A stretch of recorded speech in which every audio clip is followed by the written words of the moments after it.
He lied to us all when he said that this was going to be an open competition, a four-man open competition when it comes to the QB situation up there in Cleveland, in which, from the looks of it, all we've seen it be was a three-man race. The only people that has been getting reps in with the first team or with the veterans are Joe Flacco, Kenny Pickett, and Dylan Gabriel.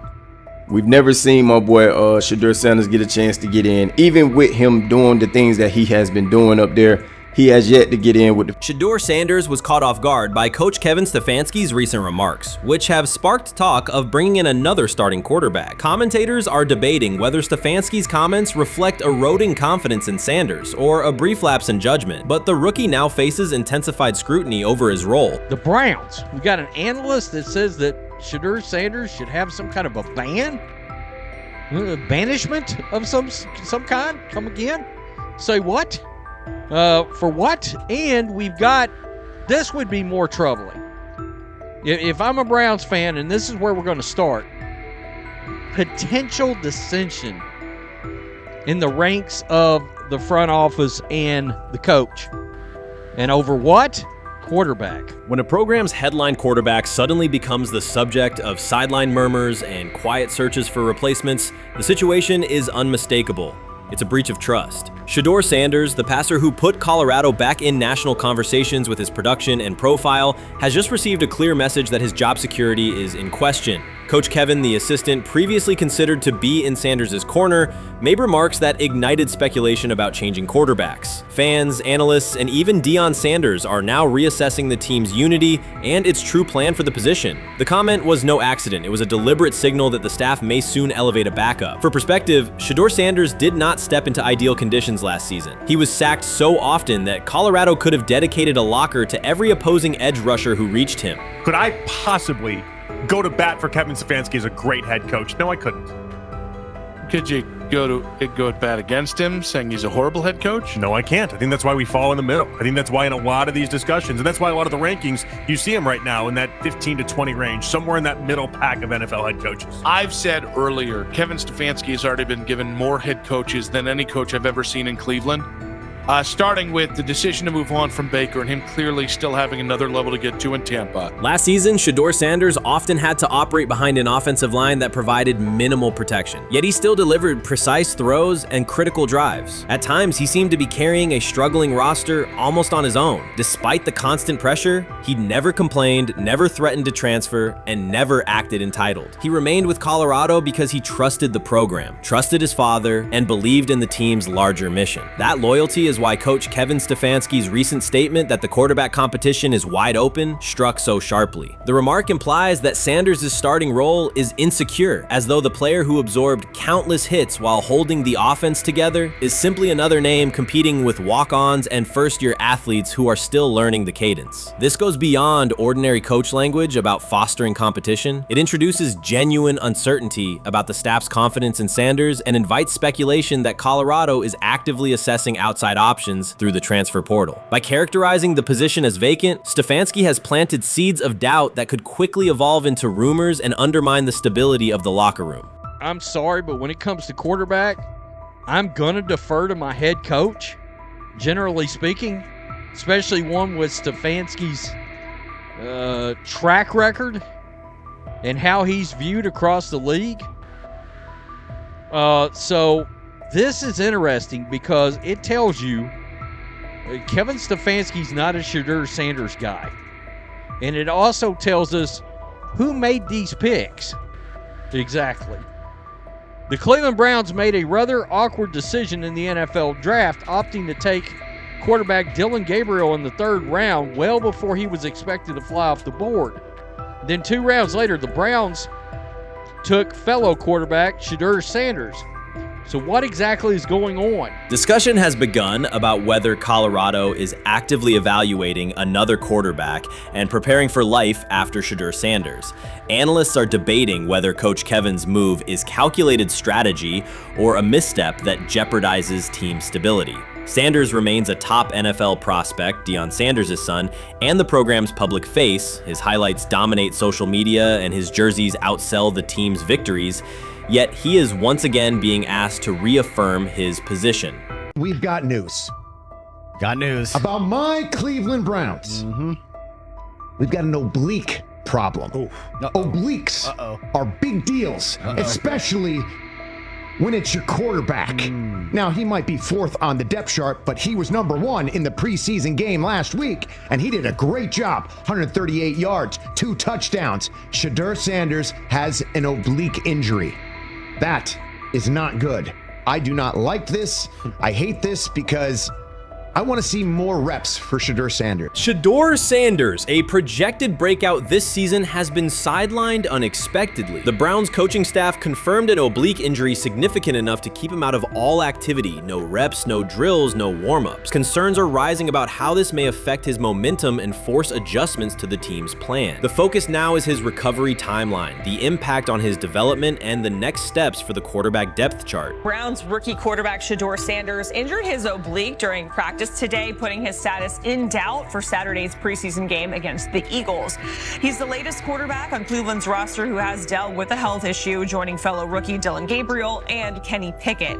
Sanders, who is trying to fight his way up the Browns' depth chart, started the preseason opener last week and threw 2 practice. So how concerning is this for Shedeur as he is trying to, again, make his way up the depth chart, be QB2, potentially QB1 in the future? Dillon Gabriel taking Shedeur Sanders' QB1 spot after Sanders suffers an oblique injury is more than a roster change. It signals the staff is choosing urgency over efficiency. You do not replace a quarterback operating near a 70% completion rate with one coming off a 32% outing unless the decision is driven by desperation or poor evaluation. That is not strategy, it is avoidable loss of production. The impact on accuracy, timing, and drive sustainability is clear, and the difference is apparent to anyone watching. Well, here's what we know. I mean, after practice, Kevin Stefanski, the head coach of the Cleveland Browns, was not available to the media, but I did talk to him on the field as the players were coming off, and he told me that Shedeur Sanders complained of oblique soreness during the warm-ups this morning. Shedeur Sanders' absence isn't just a gap in the lineup, it's a setback for the entire offense. He thrives under pressure and makes throws others won't attempt. When he's healthy, every pass has intent, every drive has rhythm, and opposing defenses know they're in for a long day. Replace him with Dillon Gabriel and the defense senses an opening. Corners press tighter, safeties cheat down, and linebackers blitz more aggressively because they don't expect the same timing, velocity, or accuracy. Yes. I mean, yeah, I'm a fan. I'm not even going to try to hide it. Rich gets You guys are fans. Like, you guys talk about the Cleveland Browns quite a bit. Yeah, it's almost annoying to me. It aggravates people. Like, people don't like the fact that Rich talks a lot about They must love Shedeur. I'm here. But it's like, you have a friend, and that friend's child is following in the family's footsteps. You want them to do well. I don't know why people have such an issue. I know Rich is supposed to be impartial, but it's kind of hard when you have that type of tie to it. But yeah, I'm rooting for Shedeur, man. And Dillon Gabriel's 32% completion rate isn't just poor, it's untenable at this level. A number that low needs no context. It means 2 misses for every completion. Weather, opponent, and play calls are secondary when efficiency is that limited. That output does not sustain drives or keep the full playbook viable, yet he is starting while Shedeur Sanders is sidelined. The contrast is clear. Sanders brings accuracy, timing, and command. Gabriel's recent performance reflects inconsistency and missed opportunities. Choosing Gabriel under these circumstances reduces offensive reliability and invites defensive pressure. It is a decision that sacrifices efficiency and field position. So it'll be interesting to see what happens with Dillon Gabriel, but to the Shedeur Sanders point, it is unfortunate because I thought he was gaining some momentum. I know the practice that they had before they left for Philly, Daniel Oyefusi reported that he actually took the most reps of all of the quarterbacks. And that was the first time that had happened. It was the first time that he had went ahead of Dillon Gabriel, practicing with the twos, etc. So like coming off that stout performance against the Carolina Panthers, he was gaining momentum. If this were a clean evaluation, there would be no debate. Shedeur Sanders is the clear choice. He's accurate, composed, and consistent with a track record of high-level production. Dillon Gabriel remains a question mark, and not the kind that stresses defense. He's the kind that makes coaches consider leaning on the run to limit risk and protect field position. The reality is that injuries create openings for players who haven't earned them. Gabriel has stepped into QB1 while Sanders is out, but that reflects circumstance, not superiority. We don't know the severity of this oblique injury and whether it will even keep him out of Saturday's game against the Eagles. As for moving up the depth chart, I'm the Browns preseason sideline reporter. I was there Friday night when he burst onto the stage and set the NFL world buzzing. And yes, his demeanor was tremendous. His poise was tremendous. He did the things that were asked of him. But at the end of the day, he wasn't actually asked to do all that much. The real concern is how this could attach to Shedeur Sanders' reputation. The NFL is unforgiving about availability. An oblique injury for a quarterback isn't minor. It affects mechanics, torque, and timing. Even with a strong return, the injury-prone label can linger. For the Cleveland Browns, or any team seeking stability under center, that perception is toxic. Teams don't want a player they fear won't make it through October. That's the risk. Talent doesn't always overcome league politics. Once questions about durability start, they rarely fade. They surface in contract terms, roster decisions, and sideline evaluations. So Shedeur Sanders is injured again? If you were following along on social media today for the Browns' first joint practice in Philadelphia against the Eagles, wow, you were in for a tumultuous ride. I mean, all the reporters, both Browns and Eagles reporters, were pretty much flabbergasted at the fact that Shedeur Sanders was taking 0 team reps during the day, and even Tyler Huntley was getting team reps instead of Shedeur. And then it came out, obviously, everybody's speculating. There's people calling for Kevin's jobs. And before I go any further, I don't blame anybody, ever. Meanwhile, Dillon Gabriel's numbers should be sidelining him, not elevating him. A 32% completion rate isn't a dip, it's a warning sign that points to issues with field vision, timing, and receiver cohesion. That's the quarterback taking snaps while Shedeur Sanders is out. Put their work side by side and the gap is obvious. Sanders shows consistent placement, timing, and footwork that reflect high-level execution. Gabriel's recent output introduces variability that shrinks the call sheet and stalls drives. You can't claim the priority is winning while starting a quarterback who isn't reliably delivering routine completions. Fans recognize it, receivers lose confidence and tempo when targets are off, the offensive line's urgency fades when protection doesn't translate into productive throws, team belief in the quarterback is fragile, and once it erodes, a season can come apart quickly. We could be looking at, 3/4 of Snoop and maybe 1/4 of Dillon Gabriel. Not really exciting for the fans. Of course, it would be nice to see what Dillon looks like. Did spend third-round capital on him. If you're Dillon Gabriel and you're a rookie, is not going to be you on want to this get team. healed. You want the reps. You want to take these reps. So what do you do to prepare yourself and get ready? Because, man, when rookies get injured, it's like these reps are so valuable. Yeah, sets him back a lot. We do have some video here. Mike Garafolo had some video of Jalen Hurts kind of helping Shedeur use his cart to get off the field here. Shedeur Sanders changes the entire equation. His presence under center keeps defenses honest, keeps teammates engaged, and expands the coaching staff's options. You can call vertical shots, open the playbook, and control the game's tempo. Dillon Gabriel limits that. With him, the playbook narrows, drives stall, and the defense ends up on the field too long trying to compensate. The Cleveland Browns are not in a position to gamble at quarterback. This is a franchise with a difficult history at the position. With Gabriel, the issues are visible from the stands. A 32% completion rate won't jump to 60% with a few extra reps. If anything, it will decline as defenses present looks they would not risk against Shedeur. And that's the core issue. Shedeur Sanders at 80% is still a better quarterback than Dillon Gabriel at his best. That isn't exaggeration, it's the numbers. If Sanders is a 70% passer when healthy, even a drop to 60% keeps him well ahead of where Gabriel is now. Yet the team is rolling with the quarterback who isn't delivering routine completions. Every week Sanders is out, his hold on QB1 loosens. That's the hard truth. The longer Gabriel stays in the role, the more coaches cite continuity and chemistry to cover what's happening on the field. Every throw and every drive has to be a statement, not just to win, but to erase any notion that Gabriel is a legitimate alternative. In the NFL, QB1 isn't handed back because you used to be the best option. You have to take it. Started off with some positive news for Shedeur, and then it kind of just went left real quick. Shedeur got the news early on that if Dillon Gabriel couldn't go, he would get his second straight start in the Saturday preseason game against the Philadelphia Eagles. And then he went on to injure his oblique. For the fans who don't know exactly what part of the body the oblique is at and what that injury is and how it can impact the quarterback, can you explain to them what is an oblique injury?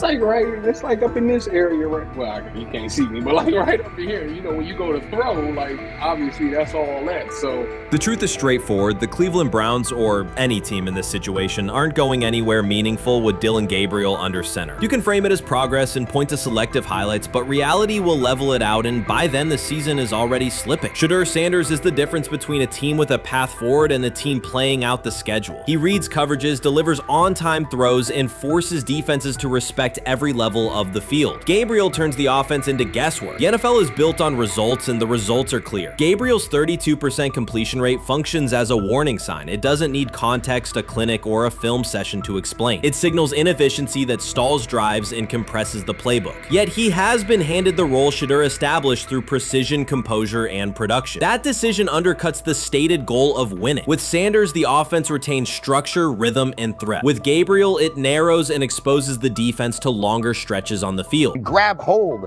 of the starting job. Yes, but I don't think we're going to know which one until we get deep into August. Now, I think we tracked the reps everybody was getting at practice throughout the OTAs and minicamp. But when you talk to people there, they just want to make sure everybody got what they needed. And that, Kenny Pickett, we find out if he has the goods to be the starter. Joe Flacco, they back him off a little bit. He's 40. He may not need as much. The rookies, Shedeur Sanders and Dillon Gabriel, what do they need to learn to make the transition from the college game to the pro game? That's what the spring was about for the Browns quarterbacks. Now, Shedeur Sanders has moved from social media celebrity to on-field standout, and ESPN now lists him among its first-team candidates. Reactions are split. Some fans are impressed while others are skeptical. Whether this reflects Deion Sanders' long-term strategy or simply Shedeur's rapid development, the story is drawing widespread attention. Here's a look at what led to this moment. They never planned on taking him. The problem is, like Ocho Cinco said, you got somebody that has endeared himself to the locker room. And guess what? The difference between him and Tim Tebow, the biggest one, is he can play. He can throw the ball. Tim Tebow running around being an H-back. He can throw the ball. And he's done everything he needs to do. He ain't saying nothing. He ain't rocking the boat. He ain't mad about the reps. He ain't mad about none of that. All the people out there want to see is this, like Tyver said earlier. We want to see what he can do with Jerry Jeudy. Online reactions are sharply divided. Some fans strongly support Sanders, while others argue he is overrated. Traditional analysts cite statistics and claim his recognition comes mainly from his father's name. Sanders supporters are actively celebrating his rise and already predicting a future NFL career. Sports media outlets have made his candidacy a central topic of debate. The discussion now extends beyond statistics and victories to include his marketability, public image, and on-field presence. Sorry, is Shedeur Sanders going to get a chance to win this job? Do you believe he gets a legit shot to win this job? Listen, I think, first of all, the action's going to really start in training camp. Like, forget all the OTA stuff. You don't win a job in OTA. The real action starts in training camp. And just like Shedeur said, during the mini camp, when it's time to take your reps, you got to make the most of it. Because I think early on, there's going to be a lot.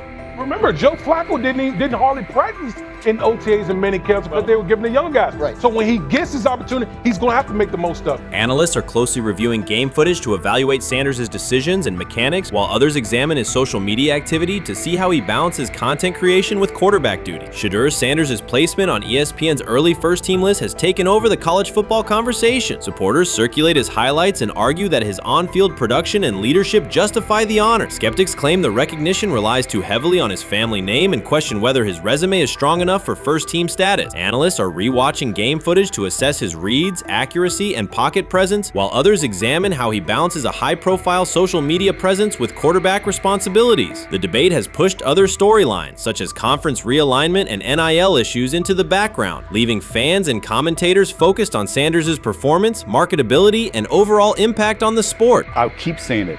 I believe Shedeur Sanders should play more games than any other quarterback on this roster this year, because he's the only guy that I look at and say they might have something here. Because I'm telling you right now, they left night one of the draft saying we are taking our quarterback next year.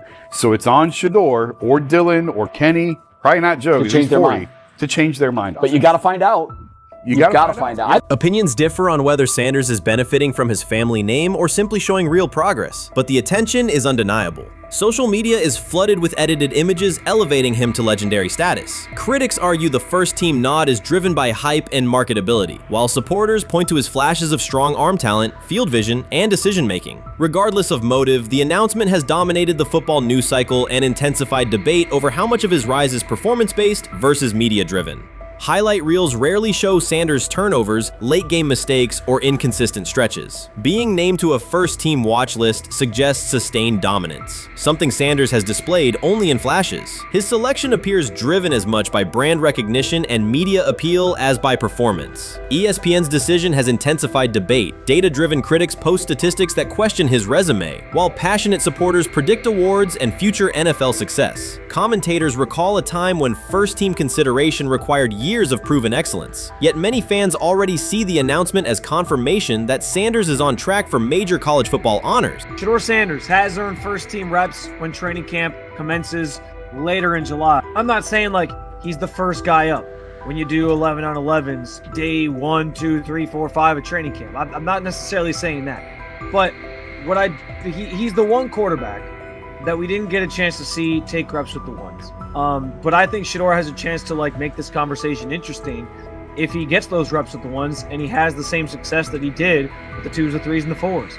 I have confidence he can show you something, but I got to see it. We all got to see it before we can actually judge that. Some believe Deion Sanders is already preparing for an award ceremony, while others are furious, threatening to protest ESPN's credibility over Shedeur's first-team mention. Critics argue that honoring Sanders without a full season of elite play undermines college football standards. Supporters insist his performance and profile justify the recognition. The debate reflects a broader clash between traditional merit-based evaluation and modern brand-driven visibility. In today's landscape, first-team consideration is no longer only about statistics. It also involves marketability and audience engagement. Whether welcomed or rejected, Sanders commands attention and embodies the sport's shift toward both performance and personal brand. You made an interesting point. So I tend to have the drip, drip, drip. This was my Johnny Manziel theory, is that everybody makes mistakes, especially when you're young. But if I see 2, 3, 4, 5, then you've got a plumbing issue. It's not just you didn't close the faucet. So there's about 6 pieces of video in college where Shedeur was a little bit of a brat, whatever. Then there's the legendary cringy draft room. Didn't love that as a B prospect. Then there's back-to-back speeding tickets, both over 90, and a missed arraignment. The NFL is navigating unexpected headlines after a former Browns coach publicly defended Shedeur Sanders in response to reports of multiple speeding tickets. The coach's statement has sparked extensive online debate. Supporters welcome the show of loyalty, while critics question the motive. Sanders now finds himself at the center of an unforeseen controversy, and observers want to know why a Cleveland coach is standing so firmly in his corner. The story is developing rapidly and continues to draw intense attention. When it came out that he got a speeding ticket, I said it's not really that big a deal. I feel very differently about it now. Over 40 miles an hour over the speed limit, less than 2 weeks after you just got a ticket. I don't know if that's entitlement or immaturity. There's got to be some teams that are feeling very good right now that they didn't draft him. Observers are focusing on Shedeur Sanders' recent speeding ticket, treating the violation as a measure of his character and sidelining his athletic, academic, and philanthropic accomplishments. The incident, driving 15 miles per hour over the limit in a borrowed Lamborghini, has drawn sharp criticism. In response, a former Cleveland Browns coach has taken the opportunity to comment, even though the franchise is widely viewed as unstable due to its frequent coaching changes and limited on-field success. By defending Sanders, he presents himself as an authority on discipline and leadership. The statement, coming from an organization seldom praised for stability, has nonetheless attracted considerable attention across the league. You want to defend him a little bit. I thought this was an interesting take. Yeah, I thought it was really interesting that you said you were out because of the speeding tickets. To me, that's such a minor thing. You were so high on him in terms of his completion percentage in OTAs, and I thought that was a little aggressive on your part. But with the speeding tickets, I got a speeding ticket the first night of the draft, my first year there. I thought maybe I'd get the benefit of the doubt, but they gave it to me anyways. As soon as the former Browns coach defended Shedeur Sanders, social media erupted with commentary, resembling the volume of draft night coverage. Posts and opinions appeared within minutes, and criticism escalated rapidly. Detractors amplified Sanders' minor speeding violation, while supporters argued that such reactions were disproportionate to a single traffic citation. Shedeur Sanders received 2 speeding citations, and the minor traffic issue quickly drew national attention. Before considering the former Browns coach's response, it is useful to clarify the facts. Sanders, son of Pro Football Hall of Famer Deion Sanders and a current college quarterback, was twice ticketed for exceeding the limit while driving a high-performance vehicle. Commentary on social media escalated rapidly, with critics framing the incident as a significant character concern, even as the league has historically tolerated far more serious legal transgressions. Stepping into the debate, a former Cleveland Browns coach, best known for a tenure filled with losses and contested decisions, issued a strong public defense. He argued that 2 speeding tickets should not define Sanders' reputation or overshadow his on-field talent and community work, urging a balanced assessment of the player's actions. I don't love it from a 5th-round draft pick. I don't love that it happened multiple times. But I do think that this is the first time he's been away from his dad. And, you know, there's going to be some growing pains. Now, would I sell my stock on it like you are? Not because of a couple speeding tickets, especially in light of the problems that Brown's quarterback room has had to deal with legally in the last few years. I mean, this is nothing. The debate quickly shifted from 2 speeding citations to broader claims about integrity, growth, and leadership. The former Browns coach framed the infractions as moments for personal development and urged observers to view them in context. Critics responded forcefully. Some called for disciplinary action, others questioned Deion Sanders' parenting, and a few sought to discredit the coach himself, despite his professional record already being widely analyzed across the league. The reaction underscores an apparent inconsistency in public standards. Fans often overlook on-field confrontations, heated sideline arguments, and other significant controversies, yet they treated Sanders' routine traffic offenses, speeding without evidence of reckless endangerment, as indicators of serious character flaws. If such minor violations were adopted as the primary measure of morality in professional football, many players would face similar criticism. Sports media amplified the story almost immediately. Television panels dissected Shedeur Sanders' decision-making, treating 2 speeding tickets as indicators of deeper character concerns. Networks aired detailed segments under banners such as red flags and road rage, repeatedly questioning whether the citations might affect his draft evaluation. Although Sanders is already regarded as a first-round prospect, analysts emphasize that NFL teams value discipline and legal awareness when forming final assessments. Many commentators overlook the fact that other high-profile players have faced more serious offenses without similar scrutiny. Throughout the coverage, the former Browns coach defended Sanders, portraying him as a talented quarterback subjected to disproportionate criticism in a culture that expects near-perfect conduct. His argument was thorough and methodical, asserting that the traffic violation should not overshadow Sanders' skills, work ethic, or future potential.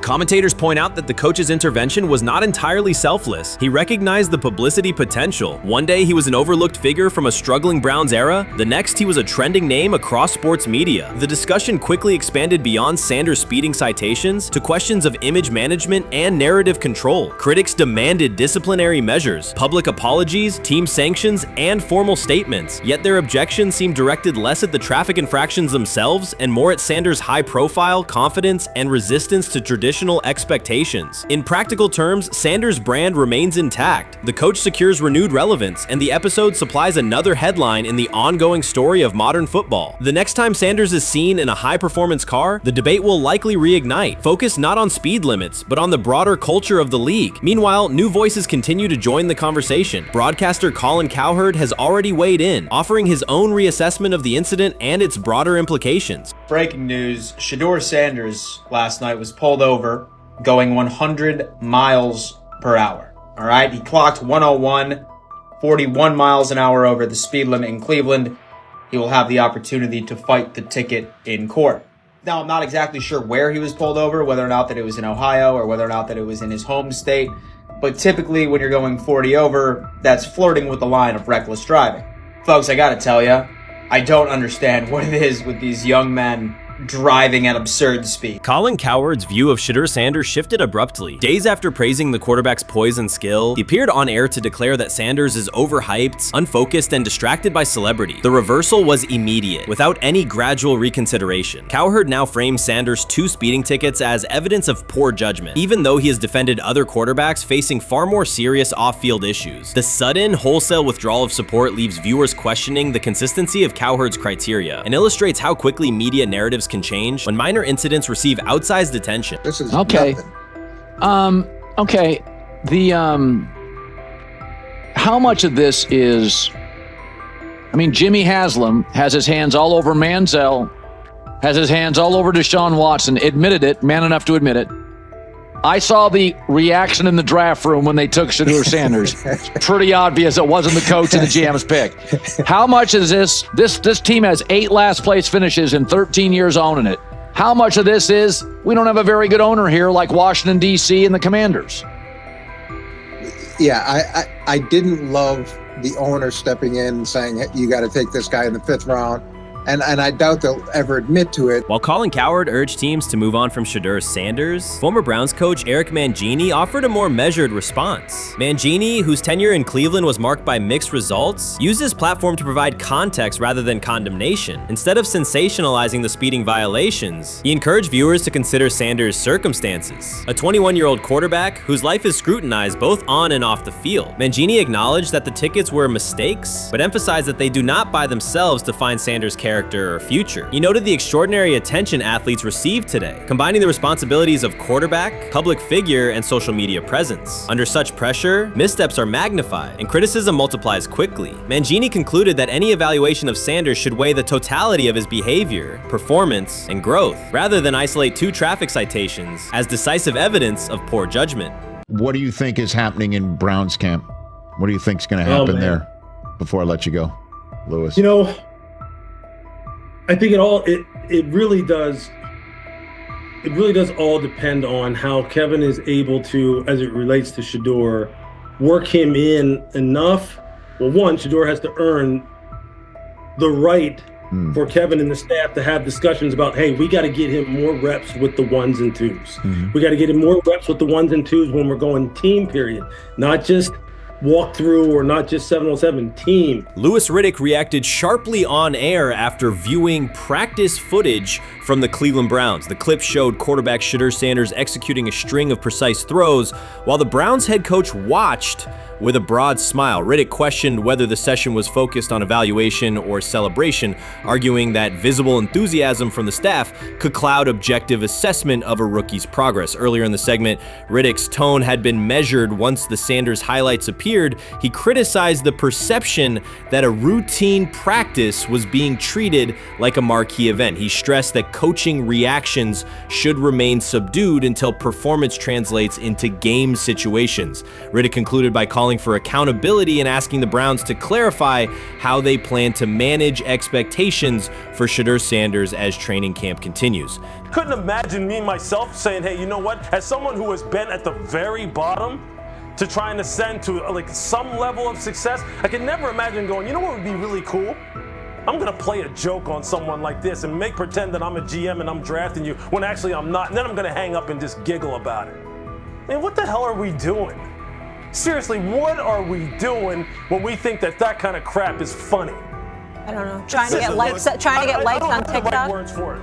Right, Lewis, I'm gonna say this. I don't have the right words for it. Few situations unsettle a former front office executive faster than watching coaches celebrate a rookie quarterback before pads come on in August. In Louis Riddick's view, the Browns staff did more than acknowledge promise. They acted as though they had already secured their franchise leader. Throughout the session, Shedeur Sanders delivered 40-yard throws off his back foot, ran crisp 2-minute drills, and displayed steadiness rare for a first-year player. According to reports, each successful rep drew audible admiration from the sideline, highlighting how quickly enthusiasm has escalated. When Riddick reviewed the same practice tape and heard the glowing comments, he challenged the reaction on live television. He argued that a few controlled drills should not override the methodical scouting and development work that normally guides roster decisions. Riddick's criticism focused less on Sanders' talent than on the evaluation process. He warned that comparing a prospect to established stars or joking about renaming the stadium creates pressure before the player has taken an NFL hit, faced a disguised coverage, or logged a preseason snap. Praising potential is acceptable, he said, but anointing a savior in July risks repeating the organization's history of premature quarterback expectations. Sanders brings confidence shaped by his father's legacy and his own disciplined preparation, yet Riddick insists that progress must be confirmed over time. He urged the Browns to temper public excitement, follow a structured development plan, and reserve celebratory reactions for on-field results that matter. Regular season production under live pressure, not highlight clips from a midsummer workout. He has to earn that. Kevin has to figure out a way to do that, so then you can reasonably assess what you have in him compared to Dylan Gabriel, compared to Kenny, compared to Joe Flacco. If you don't, then the conversation surrounding him is going to continue to be what it's been, which is, but for some people, he was overhyped all along. He's not that great of an athlete, doesn't have a big enough arm. There's a reason why he was a 5th-round pick, blah, blah, blah, which I don't believe. I believe if he is given enough reps, earns enough reps, and then is given enough reps in meaningful situations, he can throw the ball just as good as Joe, if not better, just as good as Kenny, if not better, just as good as Dylan Gabriel. After more than 2 decades in personnel and broadcast analysis, Louis Riddick was dismayed to see a franchise bypass basic evaluation standards after only a series of eye-catching minicamp throws. Reviewing practice footage from Cleveland, he observed Shedeur Sanders drilling 40-yard passes against uncovered receivers and running 2-minute sequences with poise. In Riddick's view, those reps, conducted without pads, contact, or a disguised rush, show arm talent but reveal little about how a rookie handles game pressure. Riddick said the Browns' reaction drifted from objective assessment to outright admiration. Multiple reports indicated coaches were sketching new concepts for Sanders during dinner and referring to dedicated Shedeur packages well before a padded practice. Even the veterans in the quarterback room showed no visible alarm, a sign that staff excitement had already reset the internal depth chart conversation. The analyst emphasized that his concern is not Sanders' skill set. He acknowledged the quarterback's arm strength, footwork, and composure, but rather how quickly the club appears willing to declare him its long-term answer. Riddick cited several past prospects who received similar midsummer acclaim only to stall once real competition began. Given Cleveland's long history of quarterback turnover, he argued the organization should focus on incremental milestones, processing post-snap reads, surviving live pass rushes, and rebounding from mistakes on Sunday afternoons. Riddick urged the Browns to temper expectations and follow a structured development plan so Shedeur Sanders can progress without undue pressure. One coach reportedly admitted he replayed Tuesday's scrimmage film so often that he lost sleep, an anecdote Riddick offered as proof that enthusiasm is already outpacing reality. All asking now is what is going on with Shedeur Sanders, and so the floor is yours. Maybe you can make sense of this free fall with what was at one point the top-rated quarterback in this draft class. Yeah, see, I think at this point in time, this really isn't a football discussion any longer. This is a personal discussion. This is about it's a fit discussion. It's whether or not teams are just comfortable with everything that comes along with Shedeur in terms of who he is as a person, all the people that are surrounding him in terms of his inner circle, and whether or not teams deem that to be something that they're comfortable with. Right or wrong, that's the only conclusion you can really come to at this point. Louis Riddick voiced an escalating concern during the segment. Having witnessed numerous quarterback setbacks in his career, he worries another may be forming, not because Shedeur Sanders lacks talent, but because the praise around him is growing without restraint. Sanders has simply attended practice, delivered accurate passes, led the huddle, and shown the composure expected of an NFL player. Riddick fears the Browns' reaction, treating routine drills as proof of long-term success, risks setting premature expectations. He cautioned that the organization seems ready to celebrate a franchise savior before Sanders has taken a competitive snap, noting that such early adulation has derailed promising prospects in the past and could impede Sanders' measured development.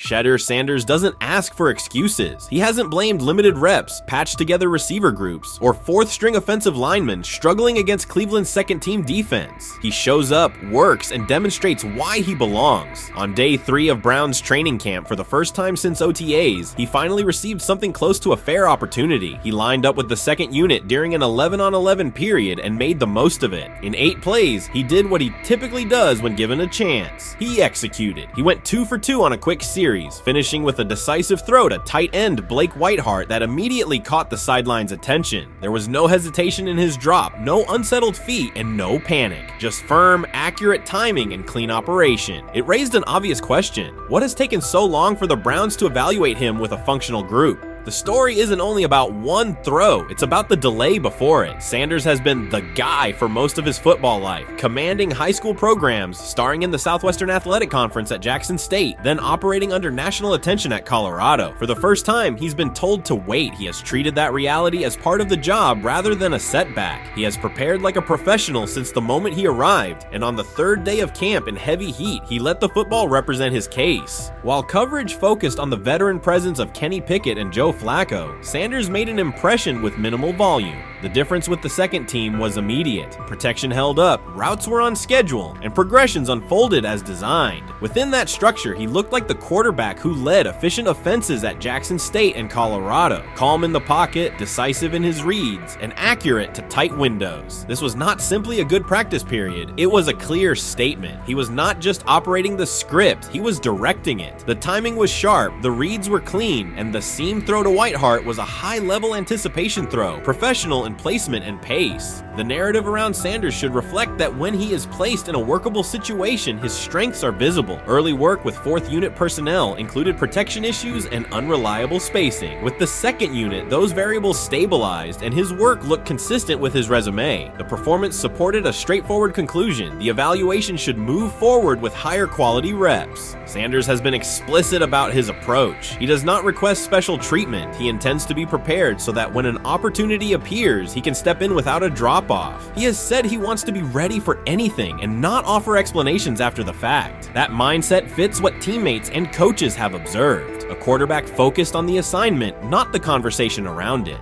The conditions were demanding: relentless sun, heavy humidity, and a practice tempo that stressed decision-making. Many players fatigued as the session wore on. Sanders did not show signs of rushing reads or forcing the ball. He managed the pocket, reset his base when necessary, and continued to deliver on time. The path he has taken, HBCU starter in the SWAC, then Power 5 starter under constant attention, has prepared him for compressed evaluation windows. He has been under scrutiny for years. The heat did not change his process. He moved defenders with his eyes, anticipated breaks, and stepped into throws with balance. The crowd was not chanting his name, and there were no ovations. That was irrelevant to the task. He is focused on the locker room and the staff, and he is building credibility the same way he did at previous stops, by being reliable when the ball is snapped. Quarterbacks coach Bill Musgrave has emphasized ignoring external noise and keeping attention on install, footwork, and timing. Sanders is familiar with the dynamic. He has been followed by cameras and commentary since his early teens. He has experience living with attention and still adhering to routine. Under heat, with a narrow set of snaps and multiple decision points, he stayed composed and effective. 2 speeding citations, 91 miles per hour in Brunswick and 101 miles per hour in Strongsville, became national items. General Manager Andrew Berry characterized the decisions as not smart and stressed that it's not only about driving fast, but about the safety of others. Sanders accepted responsibility, stated that he learned from the incidents, and said he would follow the rules. The attention to those citations did not alter his daily schedule or his practice preparation. He arrived early, stayed engaged, and kept the discussion centered on work.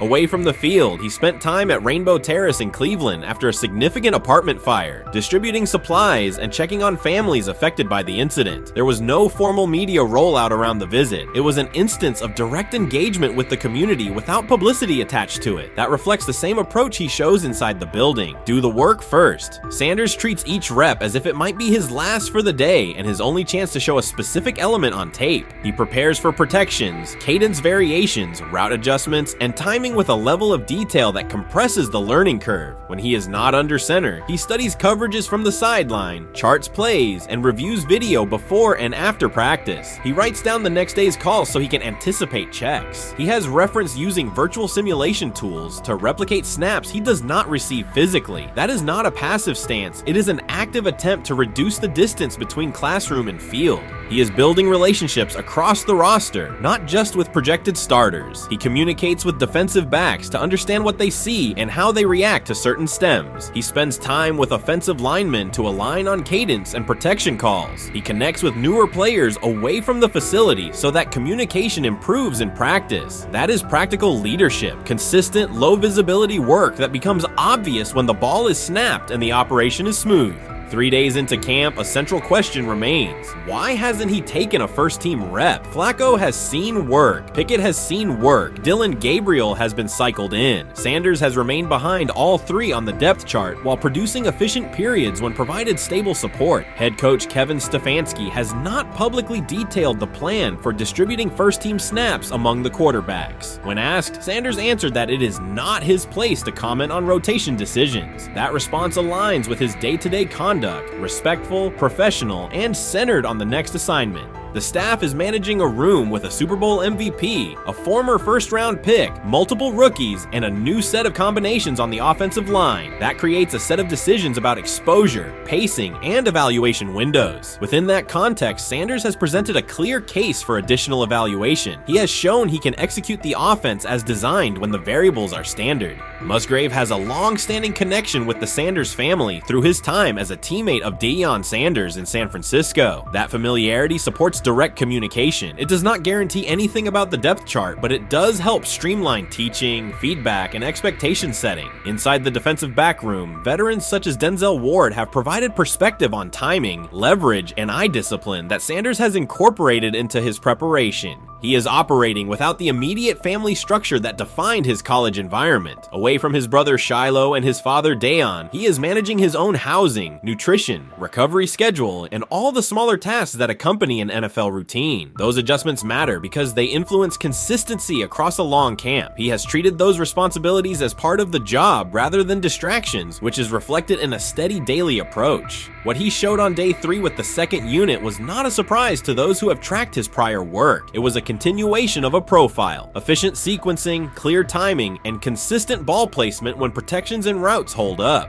The 8-play period was short, but it was enough to reinforce the point. He doesn't need a large sample to demonstrate baseline operation. He needs a fair sample to test ceiling and adaptability. There is also the matter of perception. Public attention concentrated on the speeding tickets and the general manager's response. Less attention fell on the preparation, the efficient period with the second team, or the community engagement at Rainbow Terrace. That imbalance is common in training camp narratives. Sanders has handled it by keeping his answers simple and his focus on football. He has not tried to redirect the conversation. He has done his work and waited for additional reps. The objective next step is straightforward. Expand the evaluation with higher unit personnel and standard opponents. That does not require a complete reshuffling of the depth chart. It requires allocating a defined sequence of first-team snaps so that timing with starting receivers and protections with starting linemen can be measured on tape. The staff can then compare operation speed, accuracy under pressure, red zone decision-making, and 2-minute mechanics against the other quarterbacks. That is the most direct way to clarify the competition. None of this dismisses the experience or track records of the veterans in the room. It emphasizes that the purpose of camp is to test assumptions with current performance. Sanders has provided enough evidence with the second unit to justify a broader look. He has shown that the pace of his feet matches the pace of his eyes, that he can hold safeties with his shoulders, and that he can drive intermediate throws without float. He has also shown discipline to take the clean completion rather than force the vertical shot when leverage dictates otherwise. Every day, he has addressed the controllable items, meetings, note-taking, install recall, cadence management, and post-practice review. He has not asked for public guarantees. He has asked for an opportunity to compete on comparable terms. The 8-play sequence with the second unit was a small but clear example of what he can do when those terms exist. The staff's communications have been measured. Stefanski has not laid out a schedule for first-team rotations publicly. Barry addressed the speeding incidents directly and emphasized standards for decision-making off the field. Sanders accepted the criticism, adjusted his behavior, and moved forward. Those are the relevant facts. What remains is a football evaluation that can only be completed by giving him snaps with the top group and measuring the results. If that evaluation occurs and he performs at the level he showed with the second unit, the conversation will shift from potential to placement. If it does not occur, the question will persist through camp. Why not test the full picture? Sanders has built a case based on preparation, poise, and execution. He has demonstrated leadership by building relationships across the roster. He has shown maturity in handling external issues directly and moving on. He has given the staff reasons on on the field and in the building to continue the process. 3 days into camp, he has answered everything within his control. He has shown growth, discipline, and consistent operation. He turned early fourth-team disarray into learning, then executed cleanly when moved to the second unit. He kept the discussion on football when outside topics threatened to dominate. He has not tried to win a press conference. He has tried to win every rep. If he continues to stack days like this, the next step is logical. Evaluate him with the starters, document the results, and let the tape determine the depth chart. Until then, he will continue to prepare, continue to compete, and continue to present the same message through his play. The 2025 NFL Draft was expected to be Shedeur Sanders' moment. Many projected him as a top 10 talent and a headline quarterback in one of the most discussed college football storylines in years. Instead of walking across the stage on the first night, he waited through 3 days without a call. There was no celebration, only silence. When the phone finally rang at pick no. 144 in the 5th round, it was the Cleveland Browns. With that selection, the financial outlook changed dramatically. The Sanders family believes this was not a typical draft slide, but the result of coordinated action. They are pursuing a $100 million lawsuit alleging collusion across parts of the league. In the months before the draft, Sanders was consistently discussed among the top quarterbacks in the class. Television and digital analysts praised his poise, accuracy, leadership, and command. Scouts highlighted a 74.1% completion rate, record-setting stretches at Colorado, and his rise from an HBCU star to a national figure. Consensus expectations placed him in the first round or early second. Draft night unfolded differently. As picks accumulated, there was little indication that his name would be called. The atmosphere at his private gathering shifted from anticipation to doubt. When the Browns selected him late on day 3, projections for his first contract dropped from an estimated range in the mid-$30 million to approximately $4.6 million, with corresponding reductions in likely endorsements and long-term positioning. According to Deion Sanders and others close to the family, this was not about performance, injury, or conduct. They argue it was coordinated. Attorneys were contacted immediately. The allegation is straightforward. Sanders' value was suppressed intentionally. The family's position is that this was a calculated decision within parts of the league, not an isolated set of evaluations. The legal claims focus on communications that, if authenticated, could be significant. Internal emails, text messages, and owner-to-owner conversations. The family's representatives contend that these materials show a deliberate effort to avoid drafting Sanders in early rounds based on perceived image concerns rather than football merit. One message reportedly under review framed the decision in branding terms. Drafting Shedeur would mean inheriting the Prime brand. The complaint asserts that this view led some teams to discourage others from selecting him unless necessary, not for film-based reasons, but to avoid perceived attention and external pressure tied to his family's profile. A related thread involves speculation about team fit and willingness to play for certain franchises. Past public comments by Deion Sanders were interpreted by some as signals of an Eli Manning scenario. The family's view is that these were strategic statements, not ultimatums. They argue that rather than engage in discussion, teams chose a passive approach, no direct rebuttal, reduced contact, and a collective reluctance to invest a premium pick. If phone records and written communications corroborate coordination, these items could become central exhibits. Media tone shifted as the draft neared. Coverage that had emphasized production and leadership began highlighting intangibles, interviews, and perceived coachability. Anonymous sourcing appeared in multiple outlets, with claims that Sanders skipped combine drills out of arrogance, bristled at film critique, or told one club, "Maybe I'm not the guy for you," after a tense session. A widely cited line, "Nobody wants a celebrity backup quarterback," was voiced by Colin Cowherd and circulated as shorthand for risk. The Sanders legal position is that these narratives did not arise organically, but reflected a coordinated leak pattern that undermined his market value. The family's contention is that this was primarily about control and compliance rather than football ability. They point out that Sanders did not fail a drug test, was not suspended, and did not produce poor athletic testing. His college resume included elite stretches and significant program elevation at 2 stops. The legal claim asserts that the league's power structure resisted a high-profile player aligned with a high-profile parent coach and an independent media presence. The allegation is that teams sought to avoid the perceived complexity that would come with selecting him early. The financial impact is a core component of the damages claim. Had Sanders been selected late first or early second round, projected 4-year compensation would likely have fallen between $30 to $35 million, with immediate access to higher tier endorsement opportunities and the brand leverage that accompanies a franchise quarterback designation. As a 5th-round pick, the initial contract value is a fraction of that total, and associated off-field opportunities are typically narrower. The suit reportedly seeks not only lost salary, but also the broader economic value linked to draft position, sponsorships, licensing, and the visibility that accelerates an early career trajectory. The filing's scope, as described by sources close to the family, extends beyond the league office. It may involve media outlets, scouting firms, and specific executives if discovery shows coordination or materially false statements that affected value. The argument is that the draft slide harmed not only Shedeur, but also the broader Sanders brand, affecting perceptions of Deion Sanders as a recruiter, coach, and public figure. The family's view is that narrative construction around brand risk and celebrity backup produced a measurable economic and reputational loss. If a court authorizes discovery, the process would likely compel emails, internal draft notes, and message archives from teams and third-party intermediaries. Subpoenas could be served on media organizations for sourcing records related to anonymous quotes. That level of transparency would be unusual and could reveal how information flows during pre-draft periods. The legal theory moves beyond a single player's evaluation to the draft's integrity, whether owners or executives acted in concert to reduce a prospect's value for reasons unrelated to football performance.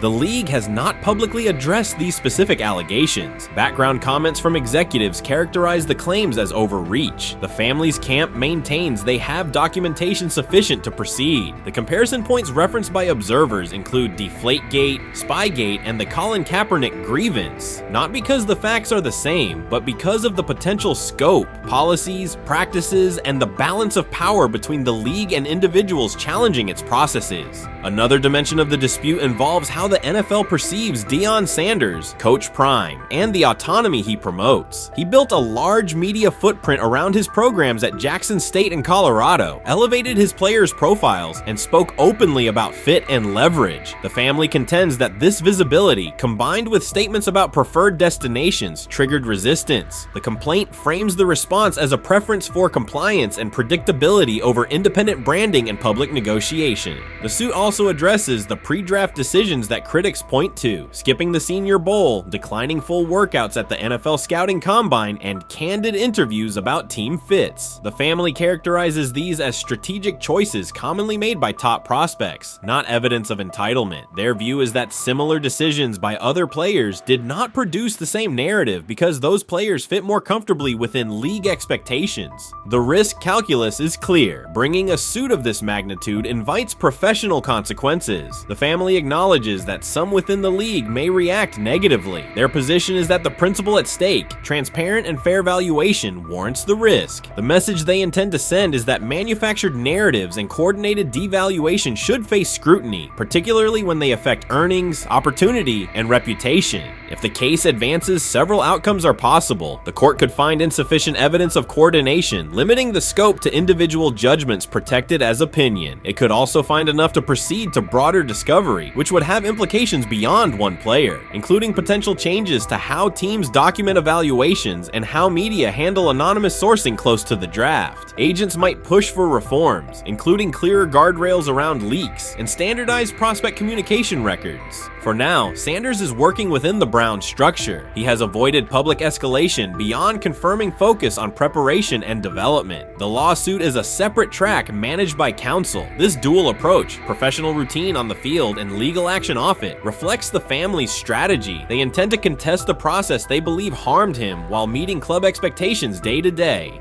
The core allegations remain consistent across their statements. A talented quarterback saw his draft value suppressed by coordinated behavior tied to branding concerns and public positioning rather than football merit. Media narratives amplified that shift, and the result was a substantial, quantifiable loss. The remedy sought includes compensation and a measure of accountability that could deter similar conduct. Whether the claims are ultimately proven will depend on documentation and testimony. If emails, texts, and call logs substantiate coordination, the impact could be significant, prompting policy review around pre-draft communications and media engagement. If not, the case may narrow to disputes over opinion, perception, and the gray areas of scouting. Either way, the filing signals a willingness to confront entrenched practices and to test in court how far the process extends beyond film and interviews. This situation has moved from speculation to litigation. It addresses control, image, and power in a system that influences careers and compensation. It also underscores how public narratives can shape market outcomes. Sanders' path now has two tracks: earning opportunities on the field in Cleveland and seeking redress off the field for what the family views as an avoidable and orchestrated loss. The questions at stake are larger than one draft slot. They touch on how the league values independence, how information is weaponized, and what recourse exists when a player believes the evaluation moved from football to optics. The answers will emerge through practice reps and potentially through discovery and a courtroom record. You first, when you take a look at both of these QBs, who had the most impressive start so far in the preseason?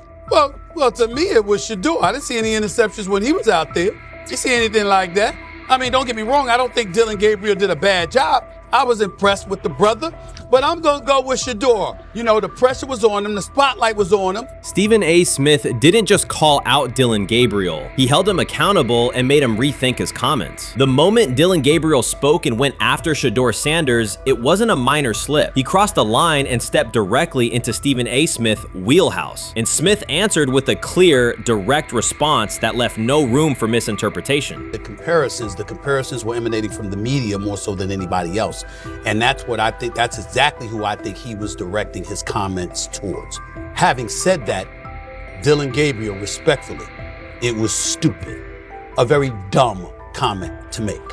First of all, let me tell you something right now. In every walk of life, far beyond the parameters of a football field. This wasn't casual sports commentary, it was a decisive critique. Dillon Gabriel's comments were taken apart by Stephen A. Smith with clear, direct points. Gabriel, a quarterback with solid stats but limited top-level achievements, chose to take a public shot at Shedeur Sanders. Shedeur, who has handled sustained media scrutiny and on-field expectations, became the target of an unnecessary criticism. Smith responded by challenging Gabriel's standing to make that claim, and by defending Sanders on the facts. The outcome was clear. Gabriel overreached, and Sanders didn't deserve the hit. Dan Orlovsky would sit up here in comparison to Shedeur Sanders, who did no such thing, and say, hey, thought he looked better. I got to give him the edge here. I thought it wasn't bad. A pick six and a fumble, and we can get over fumbles. Have you heard anybody say that? I know it's possible. Have you ever heard anybody say, we get over? Stephen A. Smith responded immediately. As soon as Dillon Gabriel made his comments about Shedeur Sanders, Smith delivered a clear, point-by-point critique that drew national attention across the NCAA media cycle. Dillon Gabriel has a reputation as a good quarterback, not a dominant one. He can post strong numbers against opponents like Tulsa, but his performance has been inconsistent when the stakes and competition rise to playoff level. Well, those who produce get treated differently than those who don't. What he said echoes the mentality of all of America practically, and most certainly the world, as we see things being globalized more and more every day. It was a stupid, idiotic, immature comment, because clearly you were feeling the heat because a lot of people was talking about how Shedeur should be QB. Dillon Gabriel is a capable quarterback, but not a standout. Even so, he chose to talk down to Shedeur Sanders, a quarterback who has navigated constant scrutiny and pressure and still represents the future of a program that was struggling before he arrived. The comparison was weak. The criticism was unnecessary. Stephen A. Smith recognized that and dismantled Gabriel's argument with a clear, direct response. How the Browns react to this, how the locker room reacts to this, how Shedeur reacts to this, because it was a clear shot at Shedeur. But let's say Dillon Gabriel was talking about the media. How could you be a brand new quarterback in the NFL and the first time you get behind a mic after your first game, you throw the media under the bus?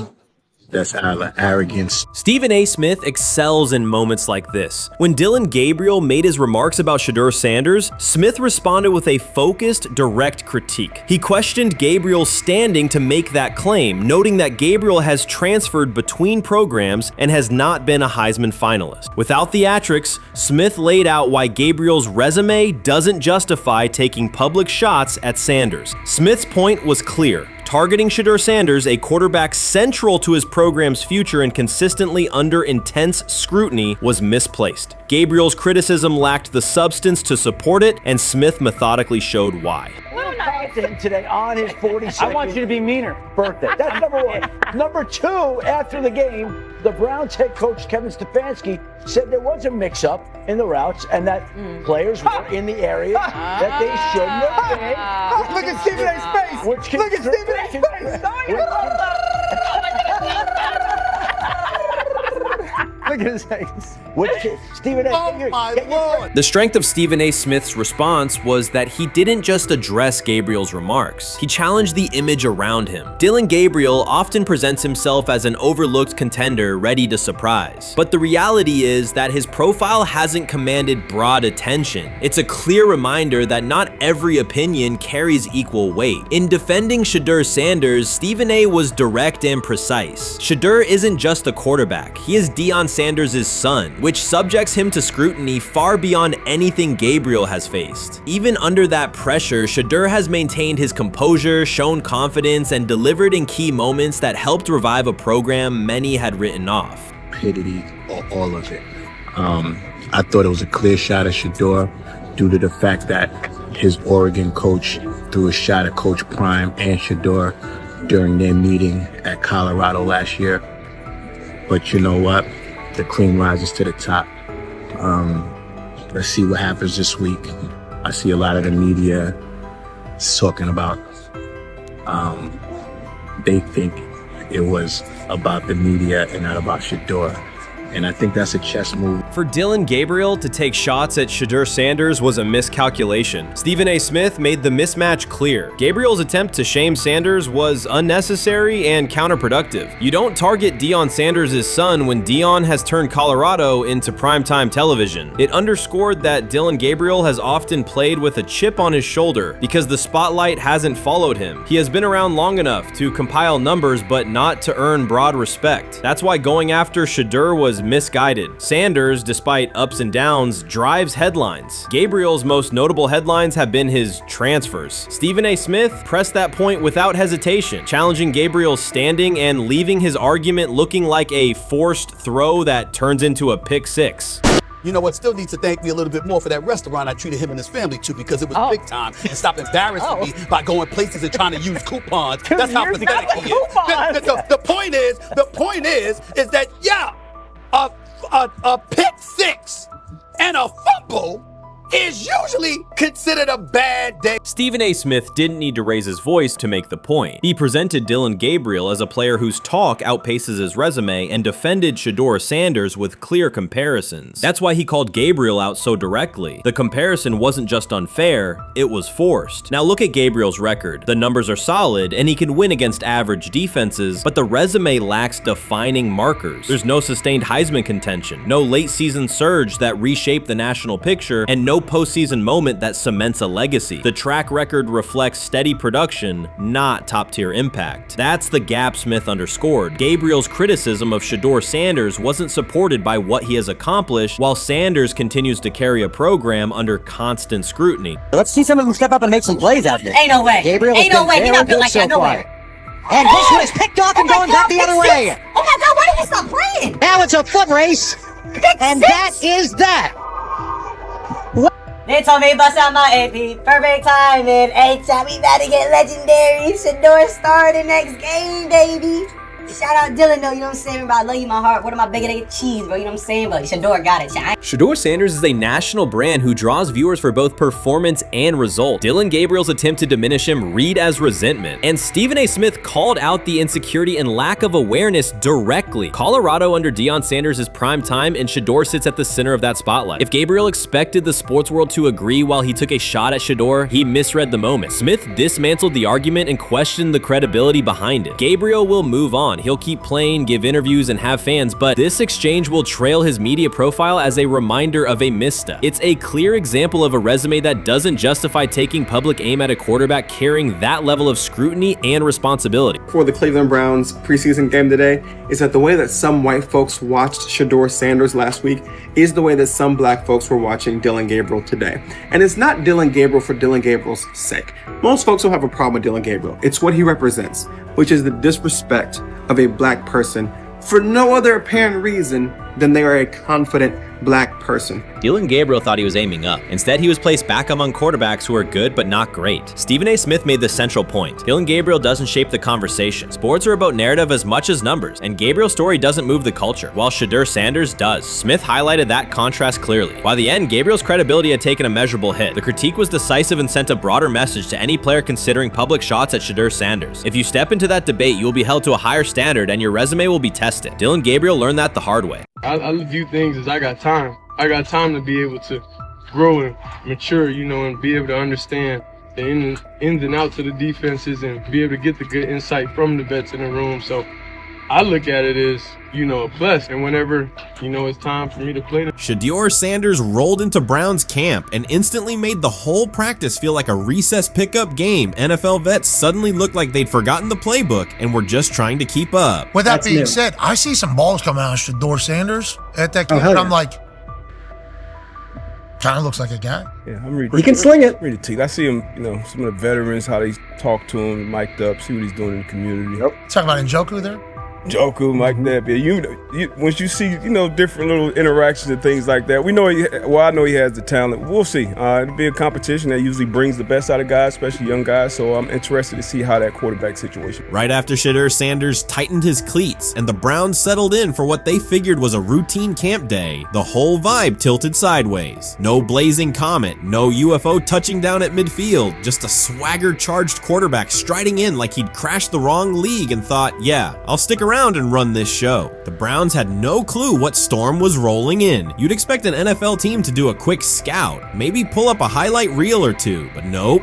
They greeted Shedeur with a shrug, only to watch him seize the field on snap one and run the whole operation like a seasoned pro. First and foremost, he's been the best quarterback in camp. Now look, Joe Flacco ain't had many opportunities. There was a whole day I saw he didn't throw the ball at all. Here's my theory on the situation. They already know who's starting in the number 2 is. They already know. Joe Flacco and Shedeur Sanders is already locked up. You're missing the boat, people. You're missing the boat. Your boy, Kenny Pickett and Dillon Gabriel, oh, they're fighting. Shedeur didn't merely clock in, he hijacked the session. One moment he's loosening his arm, the next he's roasting veteran QBs like faded names on busted draft boards. Defensive coordinators everywhere had the same gut punch reaction. Uh-oh. His pocket poise? Straight disrespectful. His timing? Psychic. And every pass left his hand like it was laser guided to its mark.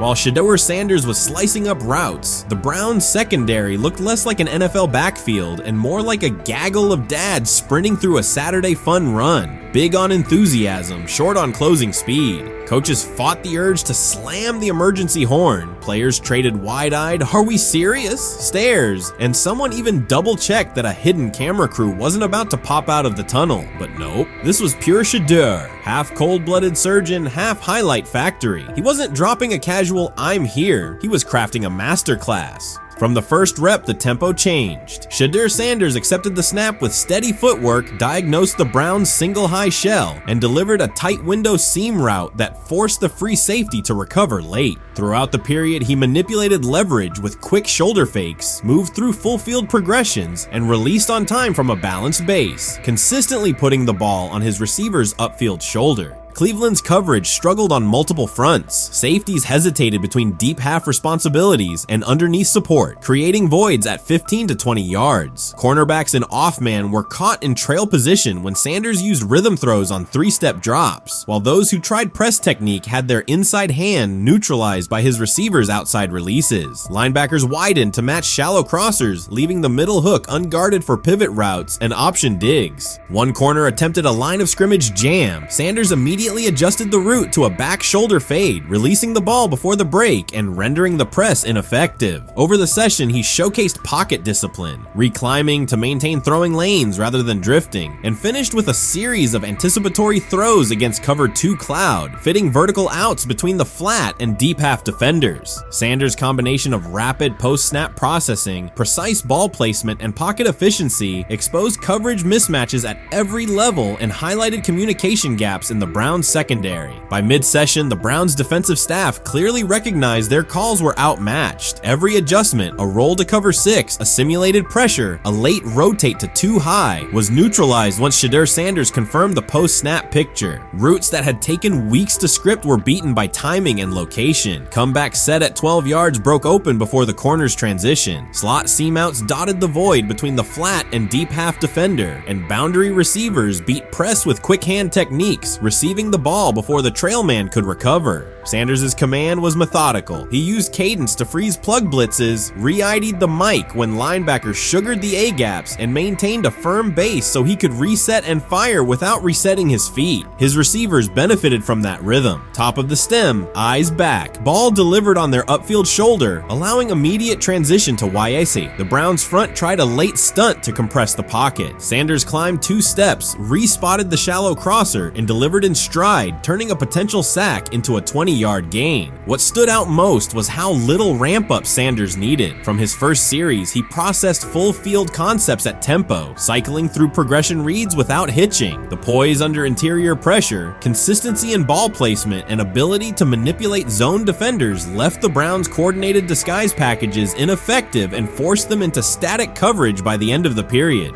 In short, Sanders' efficient mechanics, rapid processing, and anticipatory accuracy rendered Cleveland's defensive game plan ineffective at every level, from pre-snap disguise to post-snap spacing. Imagine there's many people that think Dylan Gabriel's a better quarterback than Shedeur Sanders. I don't care where they were drafted.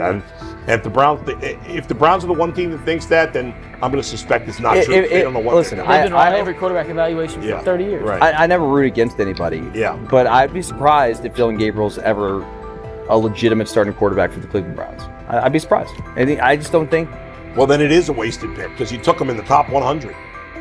Yeah, but potentially. Yeah. May get away with it because of Shedeur. An edge rusher chirped at Shedeur Sanders between snaps, hoping to shake his rhythm. On the very next play, Sanders answered with a 30-yard laser, a deep dig from the boundary side that split the single high safety and the trailing corner. He hit the top of a 5-step drop, kept a firm base, and delivered on time to the receiver's outside shoulder, turning what should have been a routine rep into a sudden change explosive. From that moment on, every coverage wrinkle the Browns tried, rotating from cover 3 to quarter half, flashing a Tampa 2 shell, mugging both A-gaps, was met with a precise counter. When corners pressed, Sanders adjusted the route to a back shoulder fade. When safeties widened, he checked to a glance post. When linebackers bailed, he found the running back on a delayed option out of the backfield. Even late simulated pressures couldn't move him off his spot. He simply climbed, reset his feet, and fired. As Cleveland's defenders rotated through checks, Sanders manipulated them with cadence and eye discipline. He froze weak side safeties long enough to create intermediate windows, then feathered the ball into those lanes before help could arrive. When the Browns finally dropped 7 and matched every route, Sanders tucked the ball and converted 2 separate 3rd and 6 situations on the ground, reminding everyone that his mobility is as calculated as his arm. By the end of the session, the defensive coordinator's call sheet looked obsolete. Sanders had neutralized blitz looks, exposed spacing issues in zone, and forced the unit into static base coverage just to survive the period. It wasn't a camp drill anymore. It was a clinic on timing, processing speed, and controlled aggression, delivered snap after snap by a quarterback who never needed a warm-up lap to own the field. They never planned on taking him. The problem is,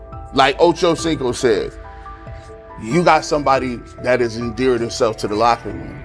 And guess what? The difference between him and Tim Tebow, the biggest one, is he can play. He can throw the ball. Tim Tebow running around being an H-back. He can throw the ball. And he's done everything he needs to do. He ain't saying nothing. He ain't rocking the boat. He ain't mad about the reps. He ain't mad about none of that. All the people out there want to see is this, like Tyler said earlier.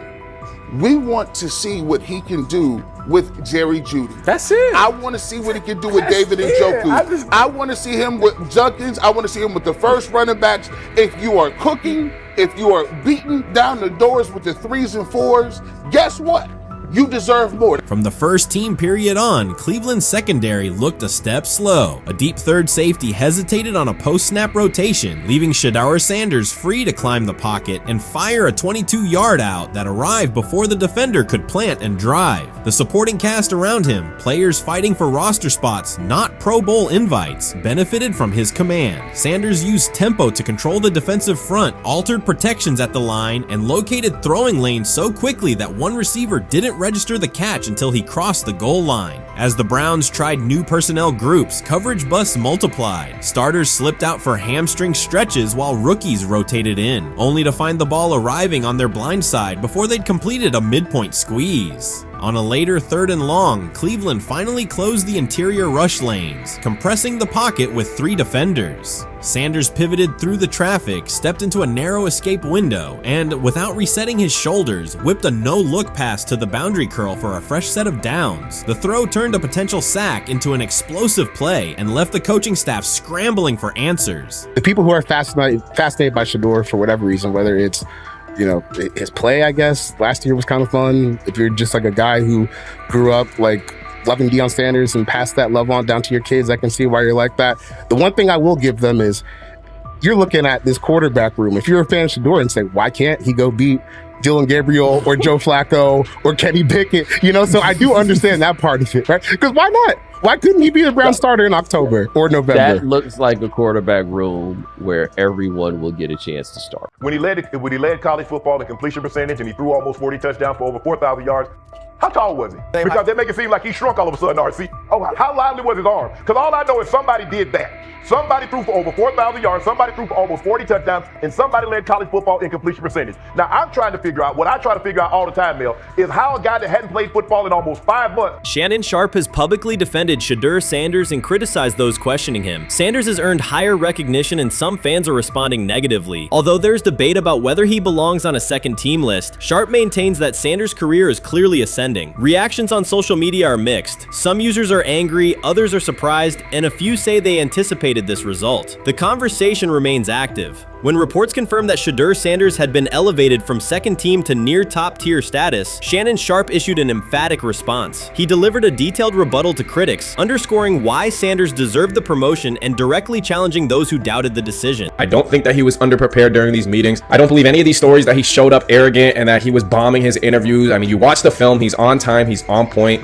You watch his interviews, he answers like a 10-year NFL veteran. Like, he's clearly dominating OTAs. It's every single day there's a new report of how well he's doing for the Browns in OTAs. And I mean, you can say what you want, it's just OTAs. Okay, if that's your new narrative, then he's doing exactly what he needs to be doing. He's on point, he's on time, he's getting the respect of his teammates, and he's making plays. So we're gonna see years down the line, something's gonna come out that I don't know what exactly it was, but something will come out. Critics have been waiting for an opportunity to dismiss Sanders. They labeled him overrated, accused him of benefiting from nepotism, and claimed his profile came only from his last name and polished image. Within their own echo chamber, they cited every game in which he fell short of huge passing numbers as validation of their doubts. Since Sanders has begun receiving formal recognition, criticism has escalated. A wave of self-appointed analysts is dissecting his throwing mechanics and team role, and many online commentators now argue that his promotion reflects deeper problems within the sport. Shannon Sharpe rejected each criticism directed at Shedeur Sanders. During the broadcast, he turned a routine segment into a detailed examination, acting as presenter, interrogator, and fact-checker. Sharpe walked viewers through game film, season statistics, and scouting reports to show why Sanders merited his recent promotion. Whenever a panelist claimed Sanders had not earned the role, Sharpe countered with completion percentages, efficiency ratings under pressure, and documented late-game drives that changed outcomes. He stressed that the backlash was driven less by on-field evidence and more by reluctance to revise earlier opinions. Sharpe argued that critics were upset not because Sanders lacked qualifications, but because his progress contradicted their initial narrative. By the end of the discussion, Sharpe had moved past simple defense and reframed Sanders as a clear example of performance-based advancement, demonstrating that early predictions can be wrong. Never heard of no Dylan Gabriel or Tyler Shock. What the hell is that? So how is Shedeur Sanders going behind them? I'll tell you how. Collusion. 4 different times they passed on him. How the hell does that happen? 4 rounds. It doesn't happen to a quarterback. We've never seen anything like this before. Shedeur Sanders with the watch. Shedeur Sanders with his bravado. Shedeur Sanders with this supposed arrogance or whatever. Shedeur Sanders' advancement did not happen by chance. While detractors questioned his resume online, he continued to prepare, attend every practice, and deliver accurate throws under pressure. The contrast between his output and the complaints directed at him has been stark. Some critics even argued the selection committee was, quote, biased toward performance, as if rewarding strong play were improper. Rumors quickly followed. Certain commentators speculated that a public relations push from the Sanders family must have influenced voters, suggesting everything from coordinated media strategies to alleged favors for coaches. None of these theories addresses the basic point. Sanders earned his promotion through consistent production, poise in the pocket, precise ball placement, and efficient decision-making. Shannon Sharpe highlighted these facts during his response. He noted that Sanders' performance metrics justify the recognition and emphasize that resistance to the move stems more from prior prejudice than from substantive evaluation. For Sharpe, the goal was clear: present the data, challenge unfounded claims, and correct the narrative. The discussion therefore became a broader statement about acknowledging merit and abandoning outdated assumption. Colin Cowherd defend college basketball coaches who have gotten a DUI, come to their defense and say they didn't need to be fired, that they deserve a second chance. But Shedeur Sanders drives 40 miles over the speed limit, gets a one-on-one ticket, and Colin Cowherd comes on his show today and says he's out on Shedeur Sanders. He's seen enough. He can't support him anymore. He can't be in the Shedeur Sanders camp because of this speeding ticket. Shannon Sharpe addressed commentators who portray constant doubt as expertise. Those who discount strong performances with "we'll see," but declare bust after a single mistake. He noted their belief that progress only counts if an athlete visibly struggles. Sharpe's response was methodical rather than emotional. He presented evidence, cited statistics, and calmly refuted each claim. Following his remarks, several critics began revising or deleting earlier posts, recasting themselves as longtime supporters of Shedeur Sanders despite having questioned him for months. Sharpe insists on accountability, naming specific individuals and dates while requesting public acknowledgement of prior errors. He argues that analysts cannot spend months undermining a player's potential and then quietly adopt a supportive stance once the athlete succeeds. These are serious, big-time, top-of-the-line playmakers that they have. If you can go 45 to 42 in the fourth quarter because your quarterback set the school record with 510 yards passing. He was flawless. Shedeur is big time. I didn't know for sure, will it translate to the next level of competition? Yes, it might translate to the next level of competition as he can play. Critics who once claimed Shedeur Sanders was unprepared now hesitate to acknowledge their mistake. They resist retracting earlier comments and struggle to accept that an athlete can succeed without their approval. Sanders continues to share practice clips and game highlights without engaging the debate, while Shannon Sharpe documents every dismissive remark, ready to revisit them on national television. The disapproval did not slow Sanders. It underscored his progress and exposed the gap between perception and performance. As a result, the conversation has shifted. Analysts who doubted him now describe him as undervalued and publish detailed evaluations of his mechanics and game management, suggesting long-standing familiarity with his career. In a matter of weeks, critics have recast themselves as advocates, demonstrating how quickly opinion can change when consistent results leave little room for doubt. Shannon Sharpe signaled that his commentary is not over. He considers Sanders' advancement a positive outcome for every athlete who has been overlooked or criticized for having confidence. Sharpe stressed that analysts do not have the authority to determine who deserves recognition based on personal preference. The reaction to Sanders' promotion, he argued, revealed how quickly opinions can shift once results are undeniable. Sharpe pointed out that many vocal critics became quiet when confronted with objective performance data. This exchange, Sharpe insisted, reached beyond defending a single quarterback. It challenged the practice of dismissing achievements that do not fit familiar narratives. He reminded viewers that success does not require external approval and that consistent talent will surface despite online commentary intended to minimize it. While critics reconsider their positions, Sharpe remains steady, assigning credit to the athlete and allowing the scoreboard to confirm the argument. In his view, the statistics speak clearly enough. Sharpe also emphasized that the intensity of the backlash must be placed in context. College football is a volatile environment where unexpected outcomes are common. Therefore, declaring failure based on incomplete evidence only weakens the credibility of sports analysis. The discussion underscored the need for measured evaluation rather than reactive judgment. Dak Jackson Yeah. and him and everybody else that we Yes, talked to have agreed. said that Shedeur looks good. He looks really good. Yes. He looks better. And we got Zach that say Dylan Gabriel ain't even an NFL quarterback. It's true. So how is it that this man can't get a rep with the ones, but that non-NFL quarterback can? We all what agree with sense that. does that Yes. make? Some observers now claim that recognizing Shedeur Sanders' strong performance undermines football's traditional standards, even though they previously argued he received coverage only because of his father. Faced with Sanders' current statistics, those critics are searching for explanations that fit their earlier narrative. The data have always been clear. Their earlier objections ignored that fact. Shannon Sharpe is openly highlighting this reversal, comparing past negative remarks with Sanders' recent 400-yard games to demonstrate the gap between criticism and evidence. Sharpe did not force these commentators to backtrack. He simply displayed their earlier claims alongside Sanders' results, allowing the contrast to speak for itself.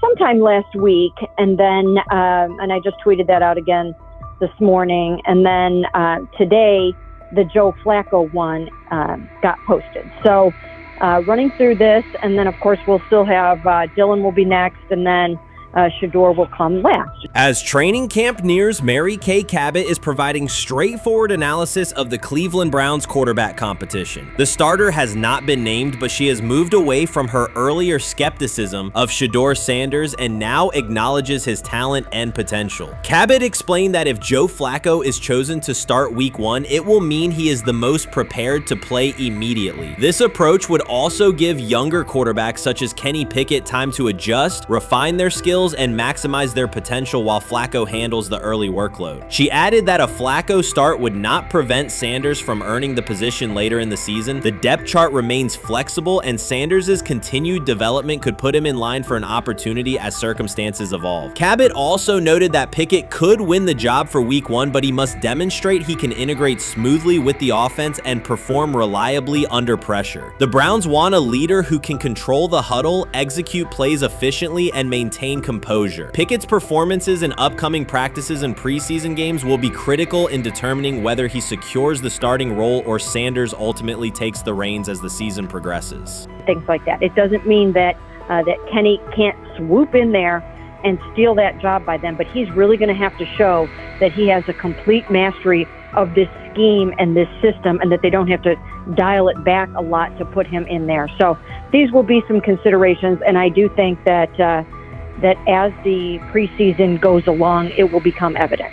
Mary Kay Cabot recently stated that Shedeur Sanders is ready, and the Cleveland Browns are monitoring him closely. After a strong showing during organized team activities and minicamp, Sanders has made notable strides in his development. With continued progress, he is expected to return to the field prepared to contribute meaningfully. The Browns coaching staff is tracking his growth, and anticipation about his long-term role is increasing. Cabot added that if Sanders maintains this trajectory and continues to demonstrate poise within the team, he will have a legitimate chance to earn the starting quarterback job. Each practice rep strengthens his case, reinforcing the possibility that his development could benefit both the player and the organization. As Sanders impresses, discussion about his future in Cleveland becomes more compelling. Cabot also emphasized Sanders' advanced understanding of the offense. She noted that his football IQ appears in every drill and that he seems ready to execute the Browns system at full speed. His ability to process defenses quickly and make decisive reads distinguishes him from his peers. With the appropriate opportunity, Cabot believes Sanders could become a genuine difference maker for the Browns. One area Cabot highlighted is Sanders' command of pre-snap adjustments. His capacity to diagnose defensive fronts and communicate changes gives him an edge and reflects high football intelligence. If he translates those reads into consistent connections with his playmakers, he could elevate the Browns' offense significantly. By comparison, Cabot said quarterback Dylan Gabriel is still refining his grasp of complex terminology and play calling. While Gabriel possesses upside, Sanders' comfort with intricate concepts and his ability to manage tight pockets under pressure give him a clear advantage at this stage. Gabriel must sharpen those elements to compete at Sanders' level. Cabot previously reported that Sanders had already earned first-team practice snaps ahead of Gabriel. Her latest update confirms that Sanders is now approved as the Browns' starting quarterback, solidifying the organization's commitment to him as QB1. Expectations are high, and his response to the challenge will be closely watched throughout training camp and preseason. Cabot further noted that head coach Kevin Stefanski authorized Sanders to take expanded first-team reps beginning next month. This milestone underscores Sanders' readiness and the coaching staff's confidence in his progress. As the regular season approaches, Sanders aims to cement his status as the starter, and the competition for that position is intensified. Though Sanders leads the race, Kenny Pickett remains in contention. Cabot stressed that Pickett must prove he can integrate seamlessly with the offense and perform consistently under pressure. His performance over the next several weeks will determine whether he can challenge Sanders for the starting role.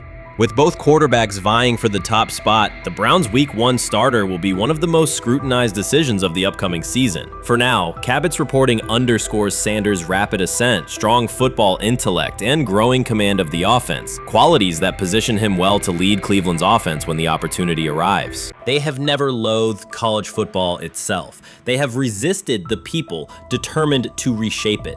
When Deion Sanders, black, direct, unapologetic, walks into a room of power brokers and speaks with authority instead of deference, critics recoil. During his playing days, they complained about celebrations and gold chains. Now that he is a head coach, mentor, and father, they label him something more polite, but just as dismissive, a problem.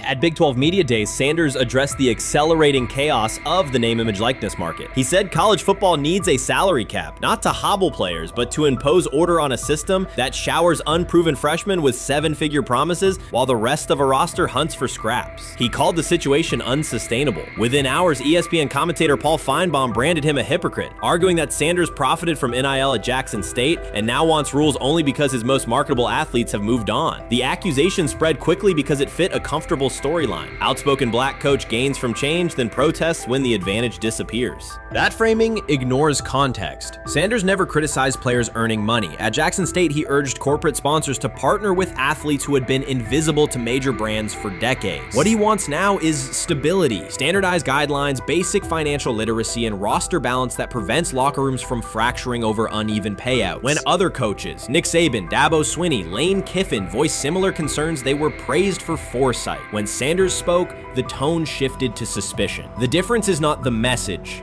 it is the messenger. Feinbaum's response followed a familiar script. When black leaders question the structure of the sport, their motives are interrogated, their credibility attacked, and their competence doubted. He did not level the same charge at Jimbo Fisher when Fisher complained that NIL disturbed recruiting. He stayed silent when Kiffin lamented the transfer portal. But Sanders, who raised enrollment and television ratings at Jackson State, brought unprecedented attention to Colorado in one season and consistently mentors players beyond football, was called opportunistic. Feinbaum dismissed the cultural impact Sanders created, the exposure for historically black colleges, the draft pick developed, the infrastructure improved, reducing his work to a marketing stunt dependent on star sons Shedeur and Shiloh or two-way standout Travis Hunt. Sanders did not retaliate. He returned to practice, media obligations, and recruiting. His confidence is rooted in faith and in the responsibility he feels toward young athletes whose lives will extend decades beyond their highlight clips. When he asks for NIL boundaries, he is thinking about freshmen handed large sums without guidance, families unprepared for sudden wealth, and programs that abandon kids once production stalls. He has watched that cycle from the inside.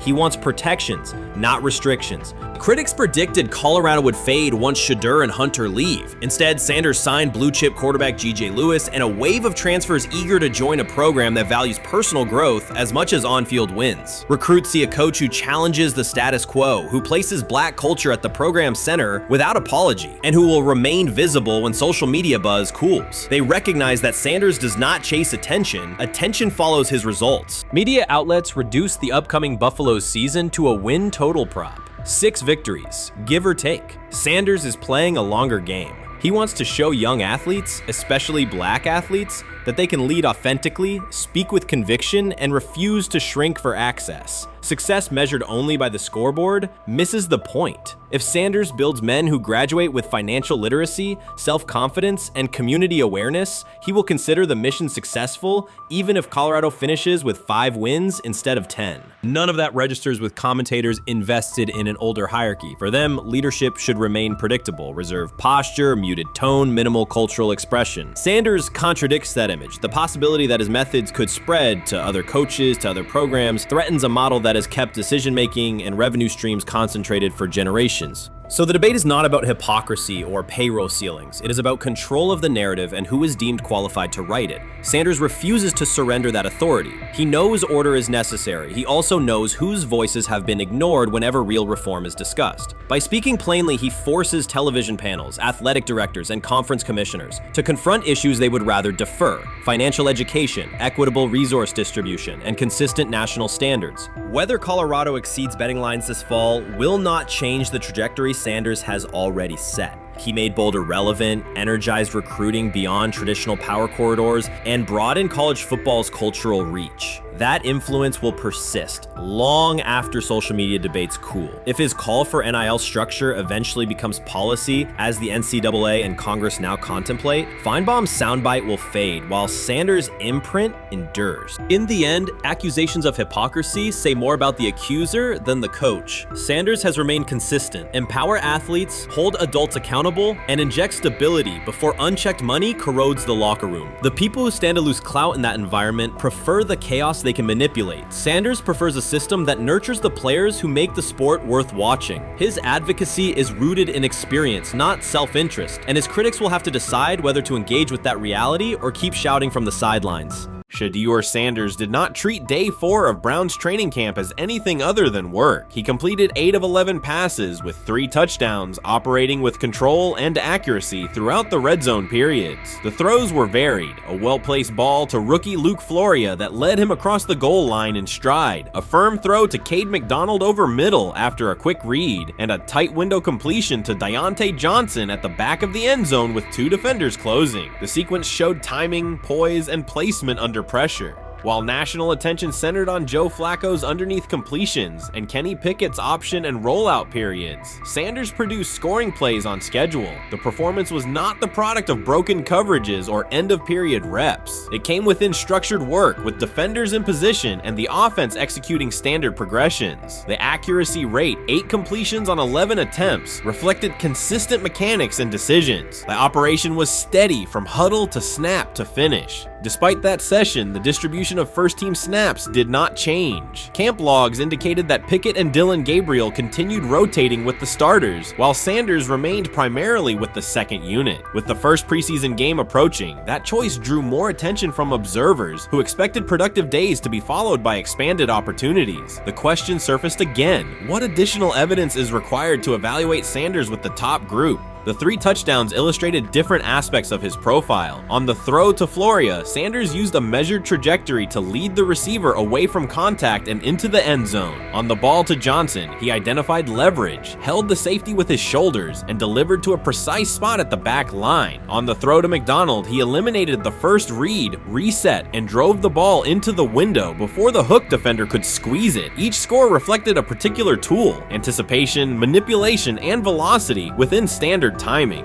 Comparisons to the other quarterbacks were straightforward. Pickett produced 2 touchdowns but placed 1 late ball that exposed a receiver to contact near the goal line. Gabriel accounted for 1 score, with additional gains coming on checkdowns and designed movement. Flacco advanced the ball in short increments without finishing drives during the same period. Sanders converted opportunities into points repeatedly and without turnovers. The rotation, however, remained unchanged. Head coach Kevin Stefanski and the staff continued to allocate first-team work to the same group, describing the process as an open evaluation. In practice, that has meant extended starter reps for Pickett and Gabriel, veteran scripts for Flacco, and second unit periods for Sanders. The disconnect between output and opportunity was notable, particularly given the stated goal of reaching an early decision at quarterback. When asked about the timeline recently, Stefanski said the preference was to decide sooner rather than later, an acknowledgement that the window for assessment is limited as preseason approaches. Speculation about motives is common in such situations. The discussion has included references to front office perspectives and ownership influence. Owner Jimmy Haslam is widely viewed as supportive of drafting Sanders. General manager Andrew Berry is known for prioritizing fit, traits, and process within the roster building model. Stefanski reports to Berry, and the practice plan reflects coaching evaluation within organizational formational parameters. None of that guarantees any outcome. It does explain why rotations can remain conservative even after strong individual periods. Regardless of internal views, the most useful next step for the evaluation would be a defined set of first-team snaps for Sanders to put comparable tape next to his peers. There was also outside attention on several practice segments from earlier in camp that showed Sanders throwing during lulls to non-receiver personnel, ball attendants, staffers, and assistants, while other quarterbacks were in script with full units. Those clips circulated widely and were interpreted by some as dismissive. Sanders addressed questions about it by narrowing the focus to preparation, explaining that his responsibility is to be ready for the work assigned and that he has adjusted at every level of competition, from HBCU ball to the Power 5 and now the NFL. The response matched his general approach: acknowledge the situation, maintain routine, and continue to execute when the next period begins. The broader draft day and narrative context remains part of the conversation. Sanders' college resume included efficient production and high completion rates across 2 programs, culminating in national recognition such as the Johnny Unitas Golden Arm Award. His selection in the 5th round was driven by varying evaluations of projection, scheme fit, and development timelines. The result is the current environment. He must present his case within limited windows, then wait for access to the next rung of competition. That does not make the process unfair, it makes it exacting. The best answer, for him and for the staff, is additional, comparable reps and clear tape. Fan reaction after day 4 was direct. Social accounts and comment threads filled with assessments that centered on performance rather than reputation. Sanders produced 3 touchdowns, avoided negative plays, and showed command in the red zone. Supporters pointed to that tape and asked for opportunities with the starters to verify whether the same rhythm carries over with the top receivers and linemen. The message was not about headlines. It was about the logic of evaluation in a compressed calendar. From an operational standpoint, Sanders' day reflected consistent fundamentals. His base was disciplined, his eyes matched his feet, and his timing aligned with route depths. On the Johnson score, he used a subtle shoulder turn to hold the safety before resetting and throwing to the back line. On the McDonald throw, the ball was out on the second hitch, arriving before the defenders could converge. On the Floria play, the arc and placement minimized the hit risk and maximized the run-through. Those are portable traits. They translate across units if the timing with receivers is established through reps. The staff's balancing act is real. They must prepare the presumed week 1 starter with sufficient continuity while also giving developmental players enough exposure to judge ceiling and floor. That tension is present in every camp. The cleanest path through it is to carve out defined first-team sequences for each competitor and evaluate the tape against comparable defenses and situations: high red zone, low red zone, 3rd and medium, and 2-minute. Sanders' performance on day 4 strengthened the case for such an allocation. Context matters off the field as well. Earlier in the offseason, 2 speeding citations, 91 miles per hour in Brunswick and 101 miles per hour in Strongsville, prompted public comment from Barry, who emphasized standards and safety. Sanders accepted responsibility, stated that he learned from the incidents and moved on. In camp, he has kept the focus on football tasks, install retention, cadence management, protection IDs, and post-practice review. He has also continued to build rapport across position groups, including veteran receivers and defensive backs, so that timing and expectations are clear when reps arrive.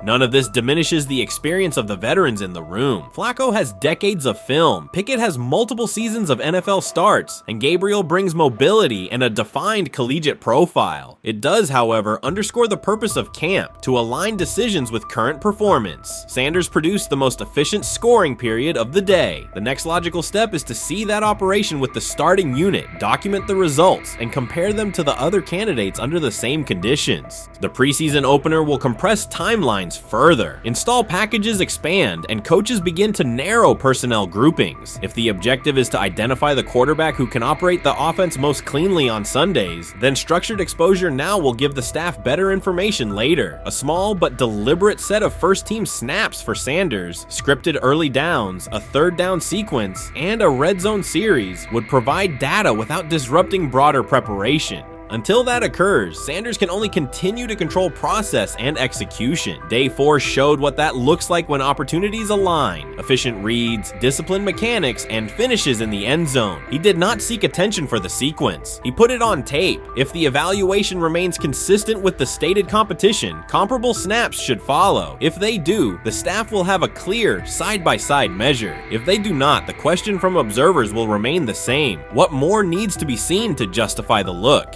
For now, the record from day 4 is clear. 8 completions on 11 attempts, 3 touchdowns, no turnovers, red zone precision, consistent control at the line and in the pocket. Those are tangible outputs. They merit a defined opportunity with the starters as the team moves toward preseason and the decision that follows. Whether or not that opportunity arrives immediately, Sanders has shown the preparation and execution necessary to be evaluated on equal footing. The next step is a matter of allocation, not speculation.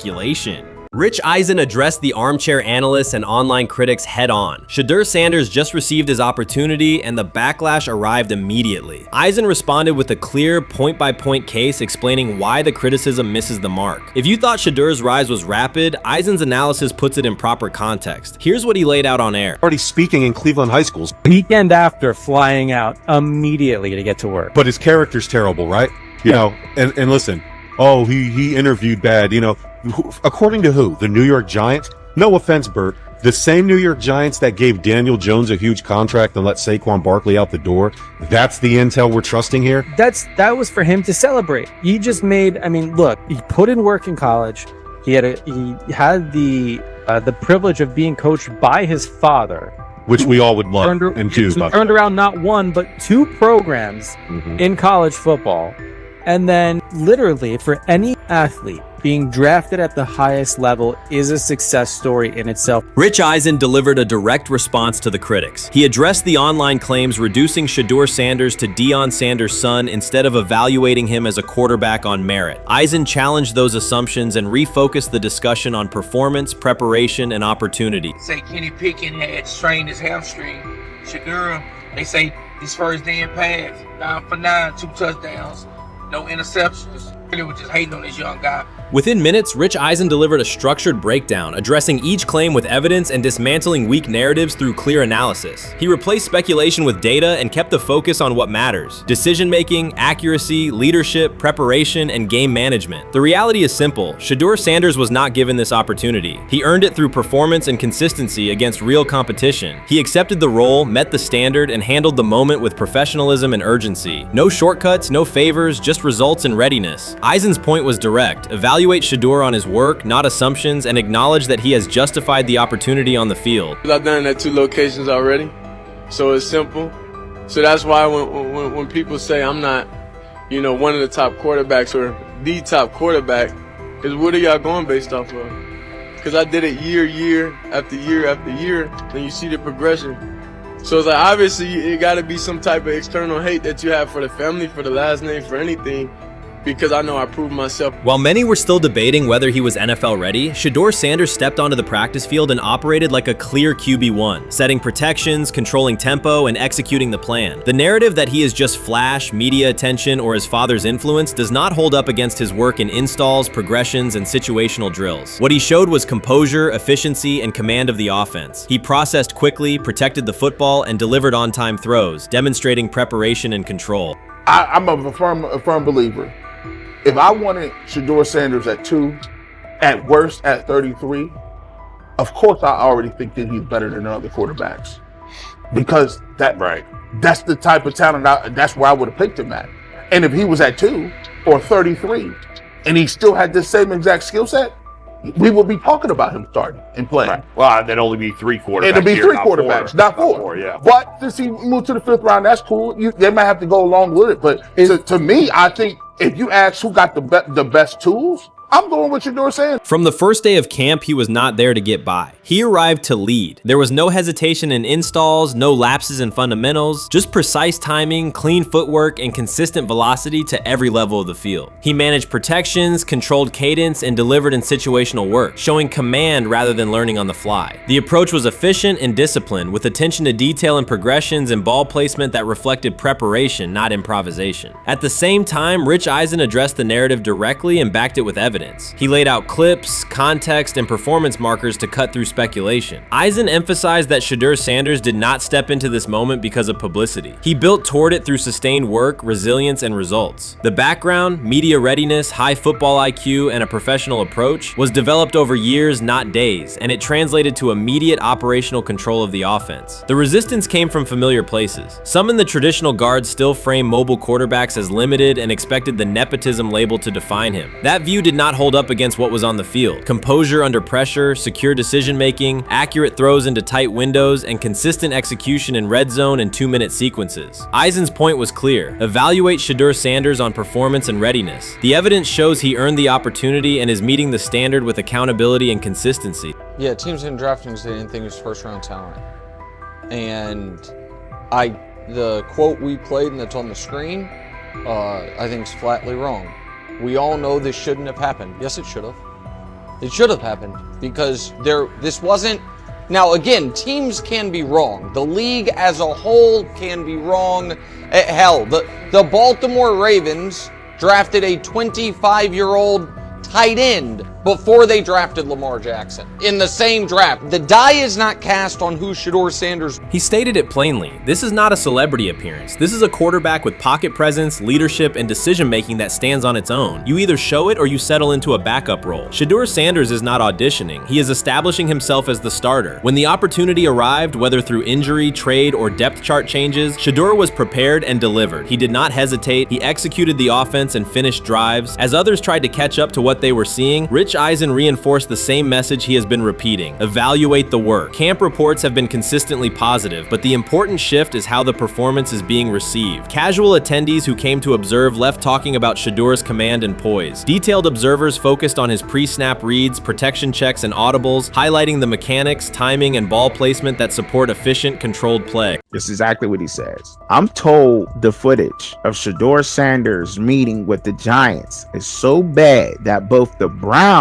and the Sanders family have threatened legal action if it is published. The New York Giants have released audio from their draft interview with Shedeur Sanders, and the disclosure has drawn intense public reaction. Fans want to know whether Sanders made critical remarks and why the Giants shared material that should have remained confidential. The situation revolves around an open microphone, contentious comments, and the broader implications of the leak. The New York Giants published a brief, edited segment from their interview with Shedeur Sanders and withheld the remaining footage. Observers are debating whether this was a strategic public relations decision or an attempt to discredit him. The team has offered no additional explanation, and many fans view the limited release as inadequate and potentially misleading. They are demanding full transparency and accusing the organization of orchestrating a negative narrative. While criticism of Sanders is vocal, his supporters are responding with equal intensity. There was another team that he sat down with. What do you mean it didn't go well after that? So, he was pissed that they did that to him. They did that to him. He counter-confronted the same thing they do to every other quarterback prospect. They did that to him. They slide in a mistake to see if you catch it.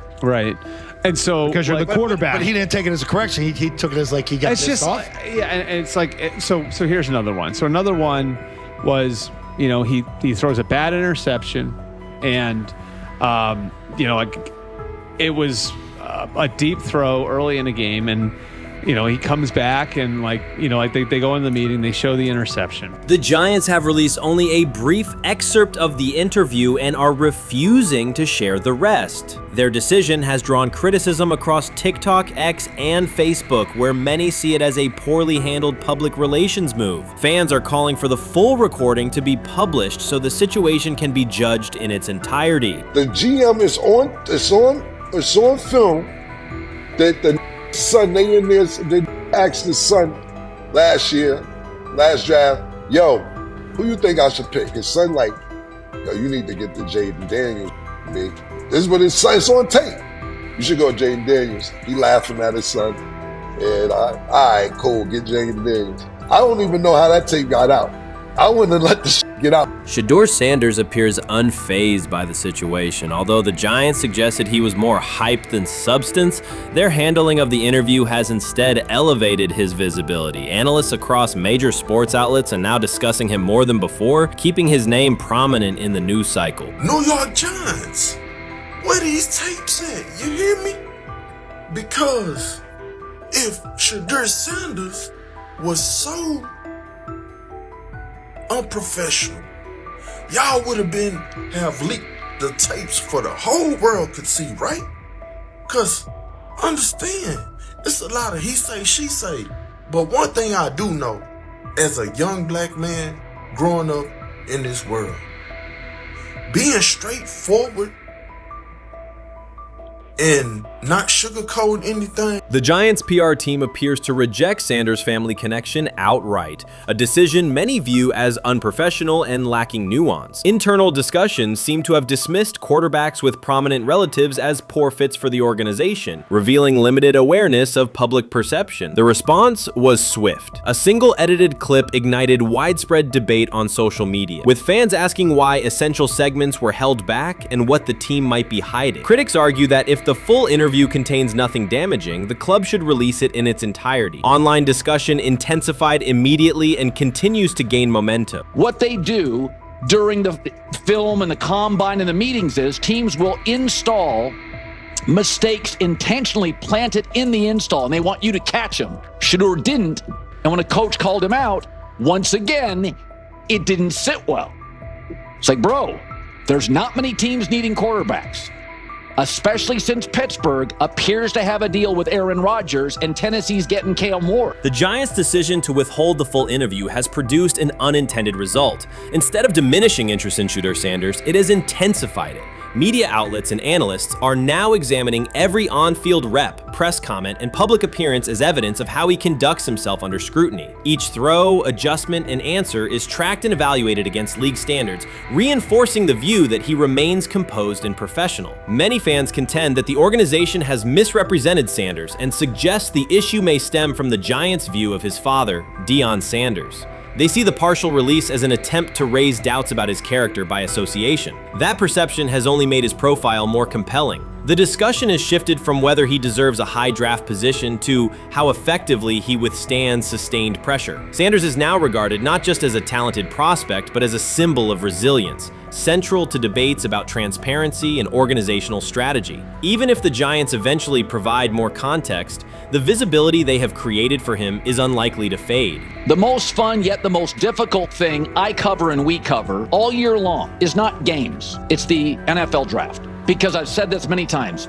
you get lied to for a month to 2 months up to it. And so often during the draft, and every few drafts, there's a guy that really falls, precipitously falls. This year it was Shedeur Sanders, it's been Aaron Rodgers, it's been Dan Marino. Every few years somebody falls a lot. And so, but those stories don't come out until like the fall. Criticism of Shedeur Sanders from within the Giants organization has become increasingly public. Team communications appear focused on casting him as an overhyped prospect, whose character should be questioned, a narrative that seems aimed at shaping opinion rather than assessing performance. Yet each selective release or negative remark has instead amplified attention on Sanders and elevated his reputation. Efforts to confine him to a narrow, unfavorable image continue to produce the opposite effect, reinforcing his position as an underdog who endures external pressure. The debate has shifted from football analysis to broader concerns about narrative control and transparency. Fans, reporters, and online communities are still urging the Giants to publish the full interview, arguing that only complete context can resolve speculation. The organization's refusal to comply has intensified scrutiny and led many observers to conclude that the team underestimated public reaction and now faces questions it could have avoided with full disclosure. The tapes,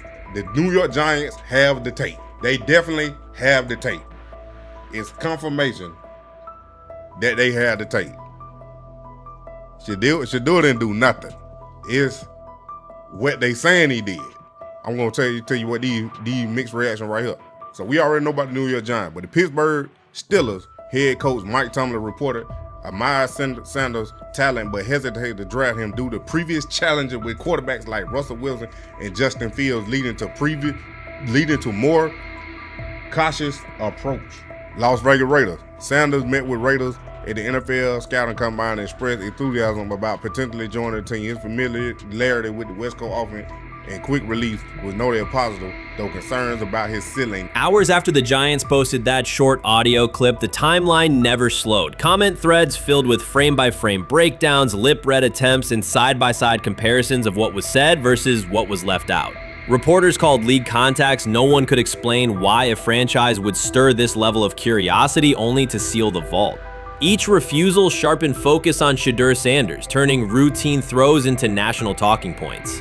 Analysts kept circling back to the same note. His cadence at the line looks unchanged, steady against the noise. Hashtags demanding the full interview, trend drop, and trend again. Podcast hosts bump scheduled segments to lead with the leak. Rival teams get asked how they would handle a similar situation, then quietly check their own archives.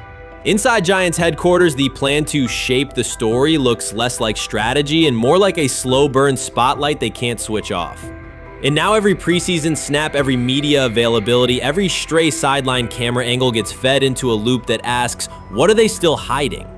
The file remains locked. Curiosity keeps compounding. Until someone presses upload or steps to a podium and explains the redactions, the subject drifts away from depth charts and play design, fixing instead on secrecy, control, and the risk of underestimating how fast attention turns pressure into permanence. Momentum isn't fading, it keeps recalibrating. Louder, impossible to mute. How you feeling? I'm getting there. You see what I got on, right? That's what I was asking how you help for. Yeah, I'm getting there. See? Prime, what they had to? I had blood clots. Okay. And they amputated, you know. But I work with it. Man. Yeah, I'm amputated. So I get that worked on a couple times a day.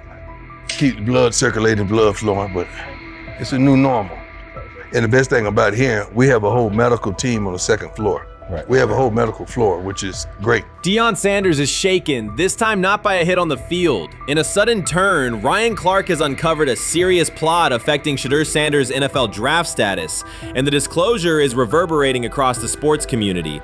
What once looked like a simple scheduling delay may actually be a calculated effort to undermine Deion's son.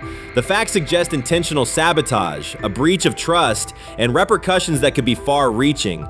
This is no routine football headline. It is personal, and Coach Prime did not see it coming.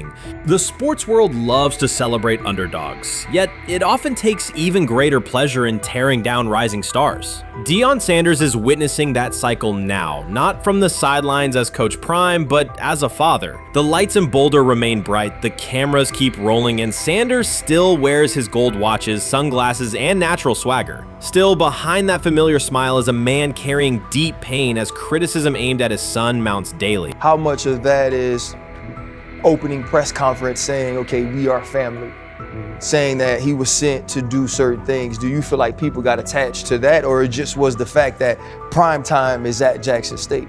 It's prime time. If my son plays cornerback, I want him to be around, in my opinion, the best cornerback ever to touch the field. That's right. If my son played DN, I'd have to talk to you and tell me who's coaching the DNs. That's but right. I was sending my son to play for prime. His pain does not come from critics or losses, but from watching his son, Shedeur Sanders, get pulled into a system where politics outweigh performance. By every metric, arm strength, accuracy, field vision, Shedeur belonged in the top 3 of any NFL mock draft. Defensive coordinators who tried to unsettle him know he never flinches. He owns the unteachable leadership trait that turns strong prospects into franchise cornerstones. Then the narrative shifted. Draft boards that once placed him 2nd or 3rd slid him to 5th, then 12th, and eventually out of the 1st round on some lists. Analysts grew cautious, executives became vague. The statistics stayed strong, and the game film still proved his ability, yet the buzz evaporated. The abrupt silence felt deliberate and wrong. Former NFL safety and respected analyst Ryan Clark then delivered an unfiltered disclosure, not on a scheduled TV segment, but in an unscripted comment. He stated plainly that influential figures inside the league were not overlooking Shedeur Sanders. They were actively holding him back. The motive, Clark said, was political, and the real target was Deion Sanders, Hall of Famer, architect of Jackson State's resurgence, and the coach who turned a 1-11 Colorado program into a national headline. Deion's refusal to conform, wearing sunglasses indoors, dancing with players, speaking candidly, challenged an establishment that favors predictable images and rehearsed statements. According to Clark, that resistance to tradition was not forgotten. When Shedeur displayed the same mix of talent and confidence, concern spread through front offices and media circles. Questions about leadership style and attitude surfaced. Coded language for discomfort with a quarterback who mirrors his outspoken father. Clark's point was clear.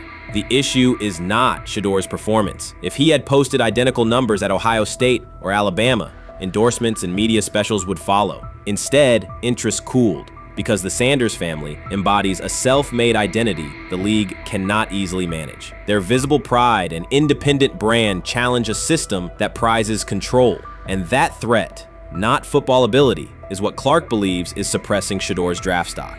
So the Shedeur Sanders, I want to talk about this. So here's a prime example. Shedeur Sanders, they had 3-day mini camp for the Cleveland Browns. And now Jimmy Haslam actually has some money. The Bengals owners and the Rooneys are near the bottom of the league in net worth.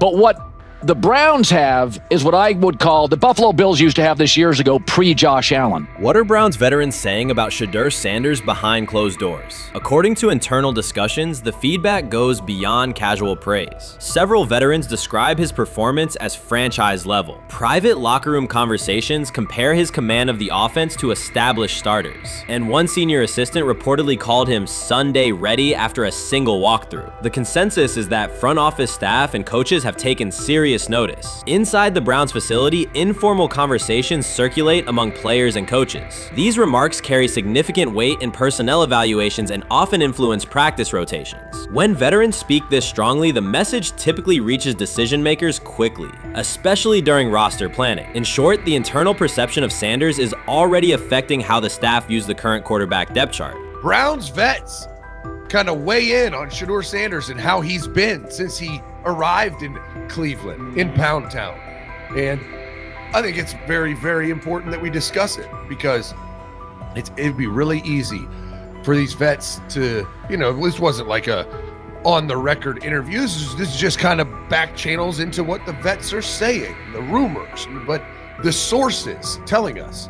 And we have a couple quotes, but Shedeur Sanders, Cleveland Browns, it seems like it's going well. And it's almost like you don't want to talk about it. At the center of the growing internal buzz is Shedeur Sanders, the rookie who entered Berea with late-round expectations but is being discussed privately as a potential long-term starter. This is not a routine camp tale about an extra arm taking practice snaps. Sanders has seasoned teammates, players with playoff mileage, quietly reassessing his ceiling. Observers who overlook these conversations risk missing one of Cleveland's most deliberate personnel moves in years. Sanders is not on the roster because of his surname. The Browns reviewed their quarterback depth, weighed costs, and chose a controlled, development-oriented option they believe can stabilize the position. His presence is already changing practice dynamics. Veterans notice his pocket awareness, adjust routes to his timing, and acknowledge that he processes coverage at an advanced level for a first-year player. Leadership patterns in the huddle feel different. Sanders delivers with precision and composure that challenge defenders to reevaluate their calls. The strategic upside is clear. A 4-year rookie contract offers cap flexibility while other franchises cycle through expensive stopgaps. Coaches and front office staff view Sanders as a calculated investment, not a publicity experiment. Outside chatter still focuses on Joe Flacco's age or Kenny Pickett's development. Inside the facility, however, veterans pause film sessions to dissect Sanders' ball placement and progression speed. Position coaches highlight clips where he works through reads decisively and delivers on time, traits rarely attributed to rookies. Sanders' confidence is measured rather than theatrical. He moves as though the NFL tempo is familiar, and that calm spreads across the roster. Experienced defenders are rechecking the depth chart and asking if the quarterback competition is tighter than publicly acknowledged. Great kid, and whether it's a following that he's earned, I mean, that's something that he's done a great job of interacting with fans. And but he is a great kid. You guys will get to know him more. He's working like crazy, just like all the guys. He's another young man. These rookies, my office is downstairs. As they got to walk by my office as they come in. They come in early. And Shedeur, just like all those guys, he's in there early. He's getting his work done. He has not yet secured the starting job. Evaluations so far come only from brief practice periods, no comeback drives, no national headlines, just steady execution in shorts and helmets. In a league that celebrates splashy debuts, Shedeur Sanders is earning trust rep by rep. Veterans typically withhold judgment until late in camp, yet several are already studying his footwork and timing, which suggests genuine respect. Inside the building, coaches sense that the Browns may have finally found a stabilizing presence at quarterback. Cleveland's recent history underscores why this matters. The team has started 9 quarterbacks over the past 2 seasons, an indicator of instability rather than depth. Sanders arrives with composure, arm strength, and a well-known surname, so any sign of readiness is magnified. Financial context also plays a role. The Browns are allocating a significant portion of the salary cap to Deshaun Watson, whose performance has not matched match that investment. To manage costs, the front office signed 4 additional quarterbacks on low-impact contracts. Together, they account for far less than Watson's annual cap figure. If Sanders continues on his current trajectory, that structure could give Cleveland both competitive clarity and much-needed financial flexibility. He's the only person who's come out and say, hey man, this dude look kind of good, man. Let me tell you what I heard. A lot of people reaching out to players in the locker room and stuff. To me, I think this is it's a red herring. Like, I'm supposed to suspend myself to disbelief that he was going to look bad. I've never expected him to look bad to start with.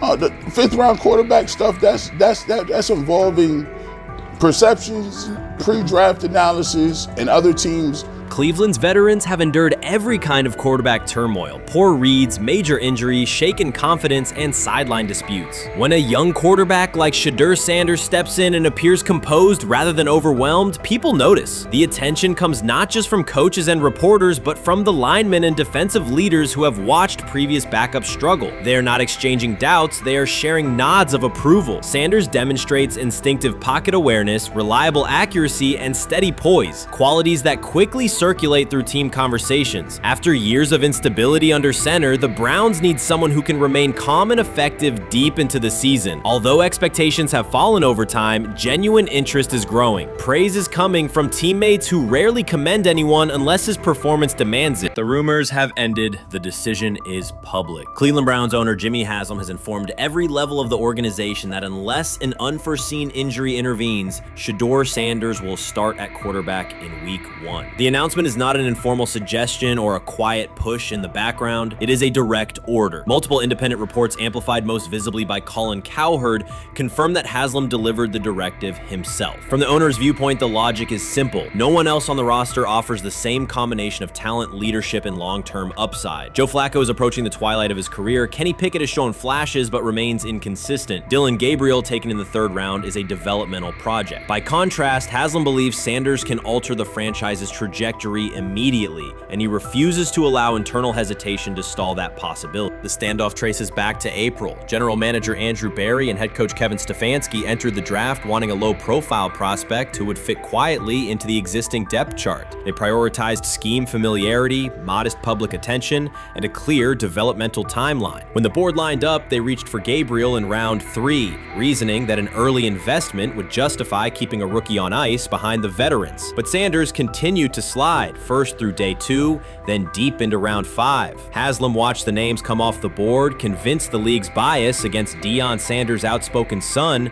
was obscuring legitimate first-round talent. When Cleveland's 5th-round pick arrived and Sanders was still available, Haslam intervened. He did more than approve the choice, he overrode the original plan, making it clear that the organization would select Sanders and give him every chance to compete. From that moment on, the Browns' internal narrative splintered into 2 camps: those ready to accelerate around their owner's vision, and those still trying to protect their original approach. Once rookie minicamp began, Sanders erased much of the speculation. He commanded huddles, processed coverages quickly, and delivered throws with anticipation that belied his draft slot. Teammates noted his willingness to accept blame for missed timing, then correct the error without dramatics. While Flacco and Pickett split most first-team reps, Sanders treated limited opportunities as full-speed auditions. During organized team activities, he identified blitz looks, redirected protections, and consistently found his second read when the primary route was covered. More than one defensive veteran told local reporters that Sanders looks like the best arm in the building. That assessment forced Berry and Stefanski to reevaluate their timetable. They could no longer label Sanders a long-term project without contradicting on-field evidence. Drafting Gabriel 2 rounds earlier had provided the staff an excuse to slow roll Sanders' ascent.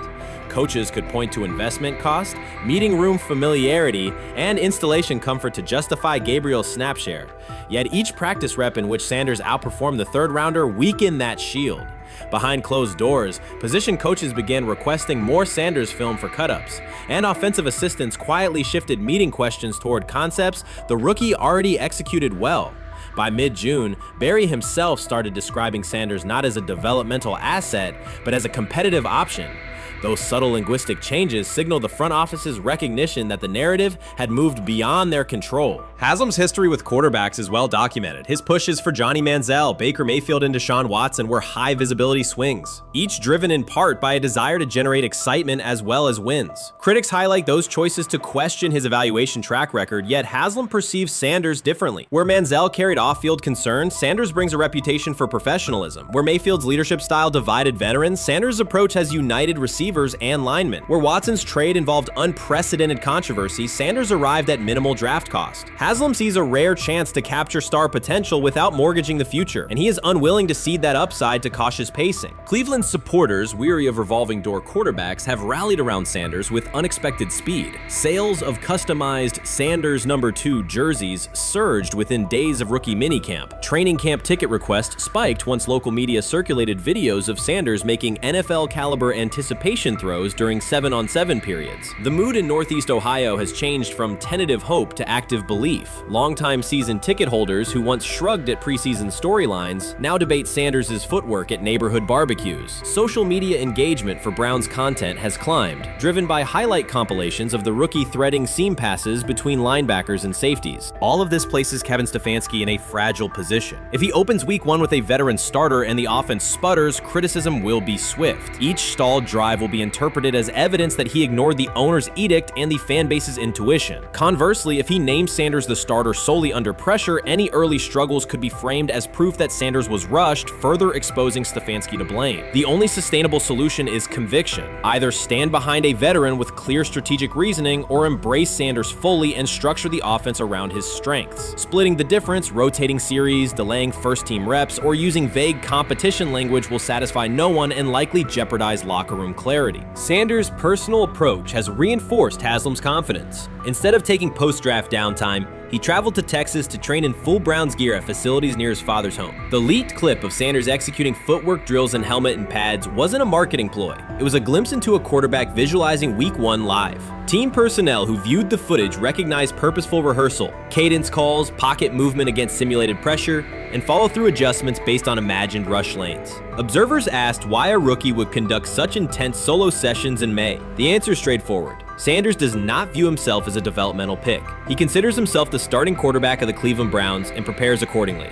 On pure ability, Sanders' arm strength ranks with the league average for starters. His accuracy to the intermediate middle, an area where the Browns' current scheme generates high leverage completions, has drawn consistent praise from receivers. The primary areas still under review are blitz recognition and live bullets and timing on deep outbreaking routes versus press coverage. Those developmental checkpoints are significant, yet daily practice reps show acceleration. In contrast, Flacco's mobility limits the boot action game that Stefanski installed to help Mayfield early in his tenure. Pickett can extend plays, but struggles to attack tight windows between linebackers and safeties, an essential requirement in Cleveland schematics. Gabriel remains an unknown at NFL speed. Thus, the competitive landscape favors Sanders sooner than the coaching staff originally planned. The franchise now stands at an inflection point. Haslam's mandate, the locker room's growing support, and the fan base's enthusiasm all tilt towards Sanders. The front office's earlier strategy, anchored in patience and quiet development,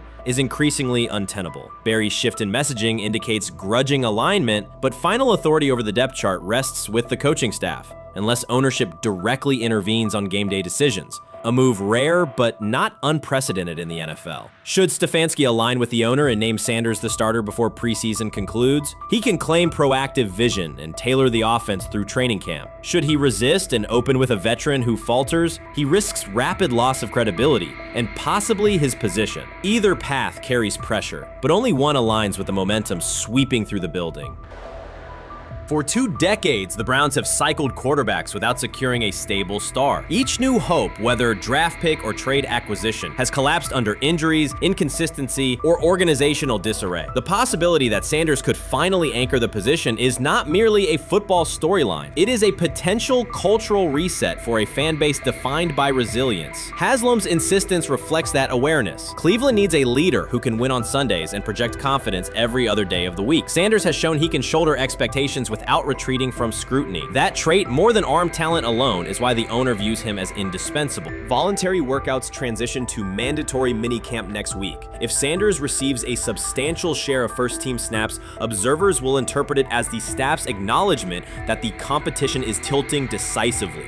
A public declaration may not follow immediately, but every rep allocation is a signal. If, however, the staff continues funneling most top unit snaps to Flacco or Pickett, tension will escalate. Local media will question the evaluation process. National analysts will debate the merits of letting a rookie learn through live action versus controlled practice. Inside the facility, players will recognize any disconnect between performance and opportunity, and unity could fray. The Browns have reached a decisive moment. Shedeur Sanders has demonstrated the skill, poise, and work ethic to justify starting in Week 1. Jimmy Haslam has publicly positioned him as the future, and by implication, the present of the franchise. Kevin Stefanski and Andrew Berry must either endorse that vision or brace for the consequences of delaying it. For Cleveland fans, the significance is clear. A legitimate chance to exit the cycle of quarterback uncertainty and rally behind a signal caller capable of commanding the field and galvanizing the city. Whether that opportunity is seized promptly or postponed will define the Browns' 2025 season and likely the tenure of the decision makers involved. Chris Carter's televised assessment of Shedeur Sanders triggered immediate pushback from Cleveland fans, local media, and even several Browns veterans. Carter dismissed Sanders, a fifth-round pick, as unprepared to start and framed the growing interest around him as purely a byproduct of surname recognition. Since that segment aired, practice reports have told a very different story. Observers inside the Browns facility describe a rookie quarterback who is closing the gap on Kenny Pickett and Dillon Gabriel with surprising speed. Sanders first turned heads in rookie minicamp by directing the huddle with a calm that belied his inexperience.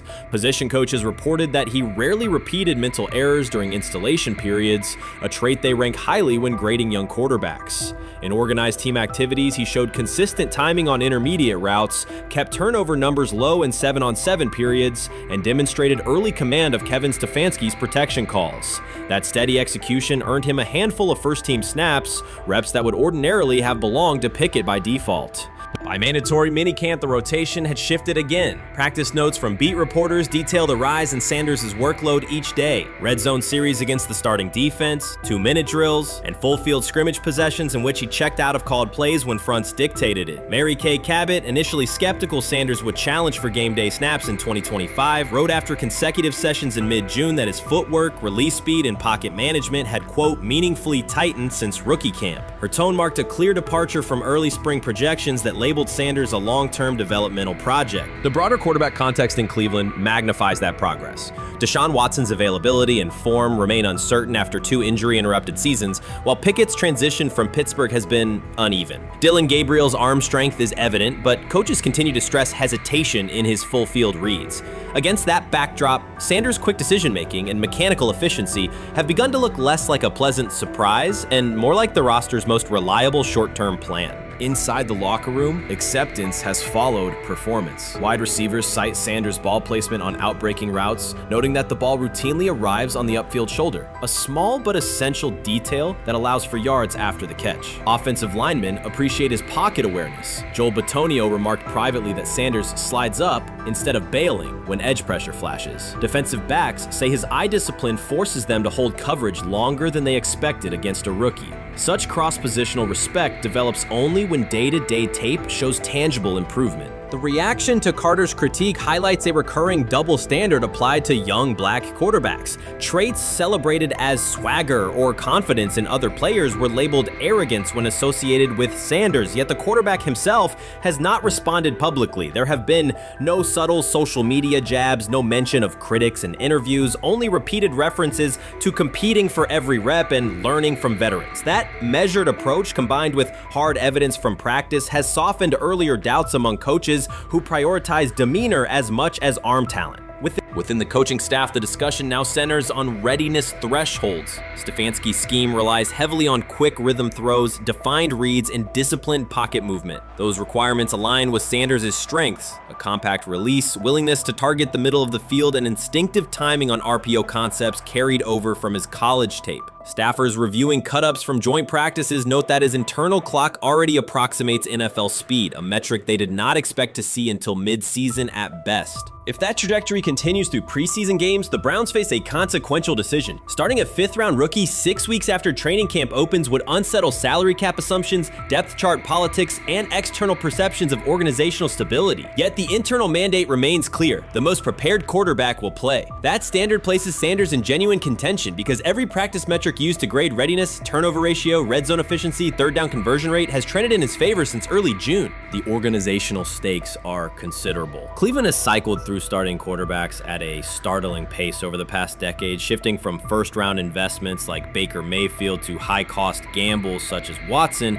each move packaged as the long-awaited solution. A rookie chosen outside the first 100 picks ascending to the top of the depth chart would challenge long-held league assumptions about draft pedigree and opportunity. It would also validate the evaluation philosophy that prioritized Sanders' intangibles, processing speed, leadership presence, over conventional arm strength thresholds that pushed him down the draft board. Carter's televised remarks now sit awkwardly alongside daily updates from Berea. His critique relied on pre-draft labels and the presumption that a late-round passer with a famous father would need a redshirt year. Practice film contradicts that stance. Sanders checks protections at the line, manipulates safeties with shoulder fakes, and has reduced turnover-worthy throws and full-speed sessions to single digits. Statistics normally cited for veteran backups, not rookies. The longer that evidence accumulates, the more Carter's comments appear rooted in legacy bias rather than objective performance review. None of this guarantees Sanders will open the season under center. Preseason defenses test quarterbacks in ways practice cannot. Defensive coordinators will disguise pressure and boundary rotation to force late decisions. Sanders must show he can adjust protections and exploit mismatches without the benefit of a controlled environment. Yet within the Browns facility, the conversation has shifted from if he will be ready to when. Quiet confidence from Amari Cooper and other veterans suggests they believe Sanders can steady an offense searching for consistency more than highlight reel heroics. Sanders' rise also affects long-term roster calculus. If he earns the job and performs competently, Cleveland gains starter-level production on a cost-controlled rookie contract, freeing cap space allocated to other positions. That scenario could reshape roster-building strategy in a division featuring Joe Burrow and Lamar Jackson, quarterbacks whose contracts consume significant percentages of team payroll. A capable, low-cost starter would allow the Browns to reinforce their offensive line and secondary while retaining core veterans, a competitive advantage few teams enjoy. For now, the focal point remains daily improvement. Sanders continues to arrive before sunrise, reviewing the previous day's install with the quarterback coach, then staying after practice to throw on-air routes with receivers low on the depth chart. Coaches track those habits closely because consistent routine underpins performance when adversity strikes in live games. Each incremental gain strengthens the argument that readiness depends on preparation and aptitude, not draft slot. Carter's segment reminded the league how quickly assessments can become outdated when they lean on perception over evidence. Sanders' steady climb up the depth chart underscores the counterpoint. In the NFL, tape is the final arbiter. Should Sanders translate practice efficiency to preseason success, the Browns may discover that the solution to their long-standing quarterback riddle arrived quietly in the 5th round, carrying little more than confidence and a willingness to work. Shedeur is lighting it up in practice every day. You're not even a half bit curious to see what he could do with the ones. That makes no sense. And then on top of all of that, you got players going on podcasts and talking to people in the media saying this guy is really good. Like, this guy is legit. So even your peers respect you enough. How is it that the coaches can't see that? It always starts with the players, where the players like, hey, you see that? You seen that pass he threw? The Cleveland Browns were taken by surprise when quarterback Shedeur Sanders stepped in for first-team snaps, asserting control of the drill and instantly highlighting deficiencies across the rest of the room. His confident command forced coaches to pause practice clips, reevaluate progressions, and consider immediate adjustments to the depth chart. Within minutes, discussions spread throughout the facility and online forums as fans weighed what Sanders showing means for the current starters. The organization now faces an urgent, data-driven decision on whether Sanders should move up permanently. Shedeur Sanders arrived at Browns practice, took several first-team reps, and the entire quarterback group immediately felt the pressure. Coaches erased the whiteboard and reviewed their plans. Staff members exchanged concerned comments, and observers began asking whether Sanders was positioned to assume a larger role. Tony, every year we see at least 1 to 2 teams. They were in last place in their division the year before. No one thought they'd be good, and then they were good. It almost seems like no one's even assuming the Browns can be that, but we see it happen every year. And I get the quarterback stuff, but like, correct me if I'm wrong, Tony. The Browns are trying to run the football, play good defense, not turn the ball over in the passing game, and try and take advantage when they can. Correct? That's what they're trying to do. That was the 2020 offense. The Cleveland Browns are still searching for stability at quarterback. Deshaun Watson is yet to deliver consistent starter-level production that justifies his contract, and each game renews doubts about whether he can regain peak form. Behind him, rookie Dorian Thompson-Robinson shows promise but remains inexperienced and unpolished. Coaches are evaluating alternatives each week and may need to adjust the depth chart if progress stalls. The roster around them is built to contend now, so ongoing uncertainty under center is increasingly costly. As we talk about, we do believe in best player available. We do believe in positional value, and we didn't necessarily expect him to be available in the in the 5th round, and so we love adding competition to every position room and adding him to compete with the guys that are already in there. We felt like that was the appropriate thing to do. The Browns quarterback group is unsettled. Deshaun Watson has yet to provide the reliable, high-level play his contract demands, while rookie Dorian Thompson-Robinson remains promising but unpolished. Depth behind them consists mostly of veterans whose experience lies more in holding clipboards than leading offenses. The coaching staff needs an immediate answer, not a 3-year development project. Shedeur Sanders enters as that potential solution. At Colorado, he passed for more than 3,200 yards despite working behind one of college football's poorest offensive lines, consistently demonstrating poise, quick processing, and accurate ball placement under heavy pressure. Film shows steady reads and disciplined footwork, traits that offset concerns that his profile is built on family name or media attention. Cleveland viewed the signing as a low-risk, high-reward move. Early in camp, Sanders received a handful of first-team snaps intended merely as an evaluation. Those plays quickly changed practice tempo. The ball came out on time, receivers hit their landmarks, and the defense struggled to adjust. Coaches immediately expanded the review, using phrases such as evaluate every option, an indication that the depth chart was no longer fixed. Watson sensed the scrutiny. Thompson-Robinson increased his urgency. Within minutes, competition in the quarterback room intensified. Sanders repeated that performance in subsequent sessions. His footwork remained clean, progression sharp, and throws firm and precise. Each strong rep forced staff to reassess the plan to keep him buried on the developmental track. The broader context magnifies the pressure. Cleveland's roster is built to contend now. Fans are weary of quarterback turnover, and the front office cannot afford another costly misstep under center. Around the league, rookie passers rarely wait multiple seasons anymore. Joe Burrow, Justin Herbert, CJ Stroud, and even late pick Brock Purdy established that precedent. If Watson opens the regular season and struggles, public calls for Sanders will grow, especially if the rookie flashes in preseason. Alternatively, another team could attempt to acquire him if Cleveland hesitates to elevate his role. Each scenario underscores the same reality. Sanders' emergence has turned a routine camp evaluation into a critical decision point for the franchise. And we saw Dillon Gabriel go 11-on-11 with the first team, Shedeur Sanders go 11-on-11 with the second unit. So that was really the big wrinkle today.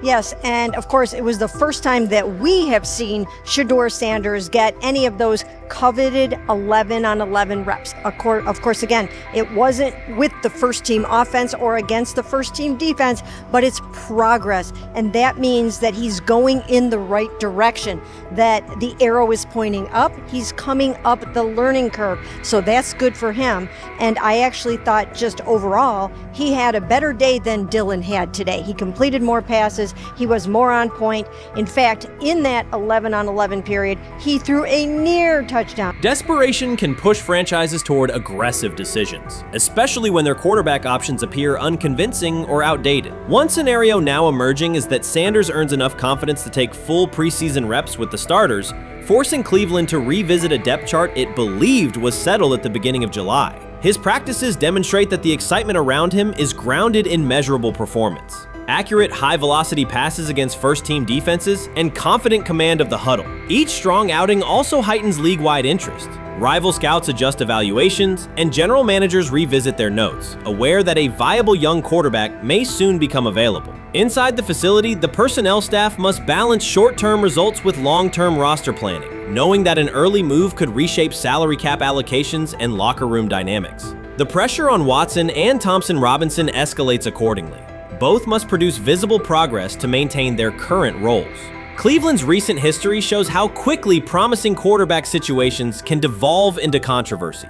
The franchise has turned potential breakthroughs into organizational turmoil before, so observers remain cautious about how this competition will unfold.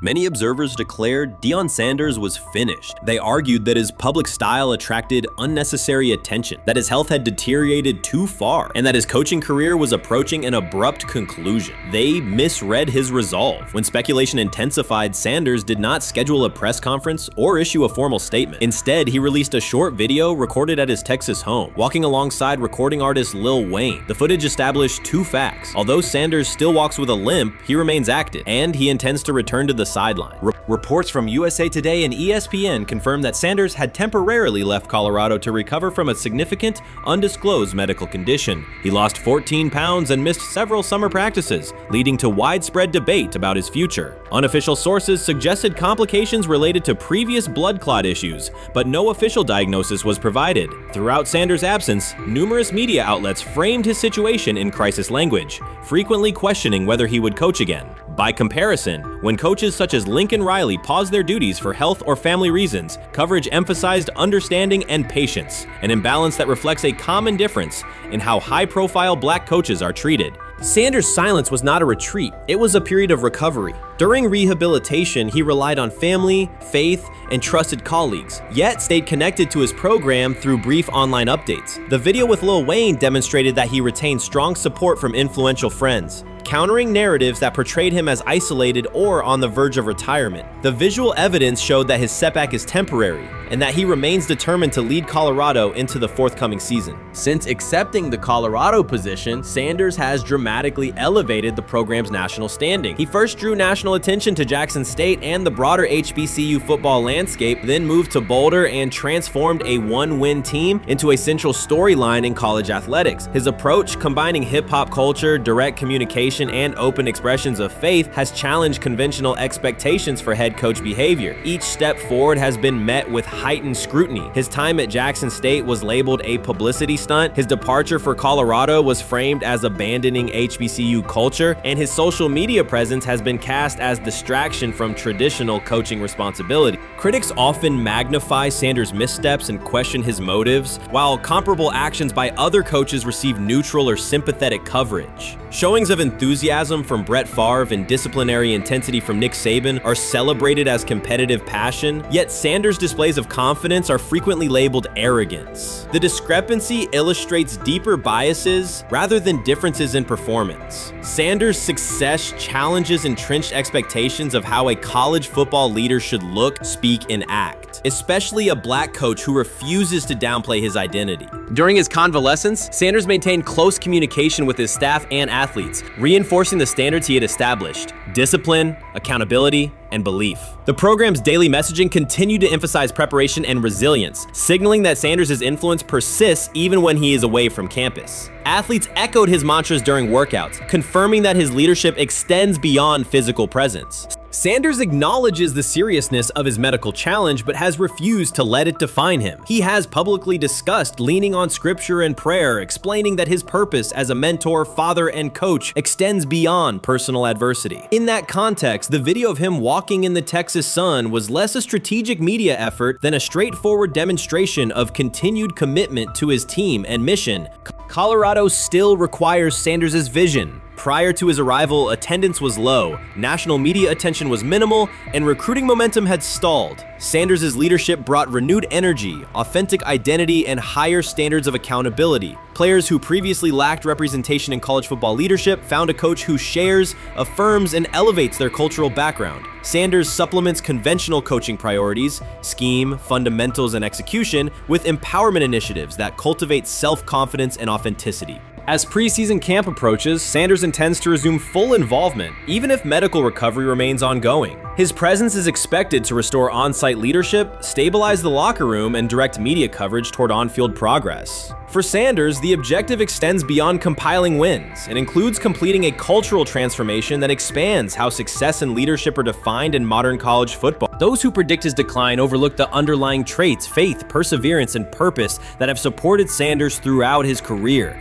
Doubts, rumors, and disproportionate scrutiny have followed him from playing days into coaching, and he has consistently responded correlated with results. His current health setback is another obstacle, not a conclusion. The broader initiative he leads, centered on authenticity, opportunity, and high standards, continues. When Sanders returns to the sideline, it will mark the next stage of a movement he has guided from Jackson State to Boulder.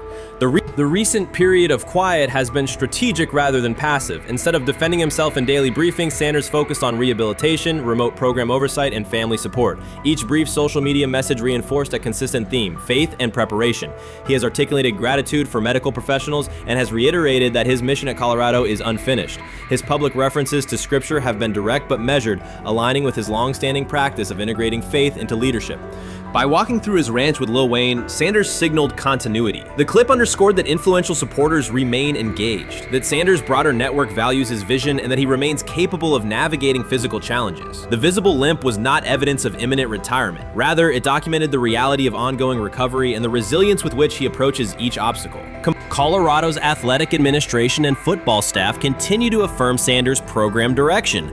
Recruitment communications cite his established record in fostering cultural relevance and national exposure. Prospective athletes respond to a coach who presents a transparent path to development, both on and off the field. Current players refer to Sanders' coaching points with clarity, citing specific drills and expectations that remain unchanged during his absence. These indicators demonstrate that the core structures Sanders implemented are functioning, and that his return will be an amplification, not a restart. Criticism regarding Sanders' public persona often conflates media style with coaching substance. Analysis from opponents suggests that social media engagement dilutes football preparation, yet Sanders' staffs emphasize time management and delegation. Defensive and offensive coordinators handle in-game adjustments, while Sanders directs overall culture, recruitment, and leadership. He has articulated that visibility serves to amplify program accomplishments and enhance player opportunities, not replace strategic football planning. Some commentary has attempted to reframe Sanders' health issue as evidence that his coaching model is unsustainable. The argument ignores the documented health challenges faced by numerous coaches across levels of competition. For example, college coaches recovering from heart procedures or joint replacements have returned to successful seasons after appropriate medical clearance. Sanders' case follows a comparable trajectory. Medical complications require temporary separation, structured rehabilitation is prioritized, and a managed return is planned. Institutional medical protocols at Colorado dictate clearance requirements. Sanders will meet those before resuming full sideline duties. Colorado's players have expressed public confidence in Sanders' eventual return, citing regular virtual check-ins and continued accountability. Several athletes noted that positional meetings included recorded messages from Sanders reinforcing tactical goals and personal discipline. These details confirm that Sanders has remained actively engaged, albeit remotely, and that team culture remains aligned with his principles. Looking ahead, Colorado's schedule will attract national attention, both for on-field competitiveness and the storyline of Sanders' comeback. Analysts will evaluate how quickly he reestablishes day-to-day rhythm and whether his physical limitations influence practice oversight. Internal planning accommodates gradual escalation of responsibilities, with medical staff and strength and conditioning personnel contributing to phase reintegration.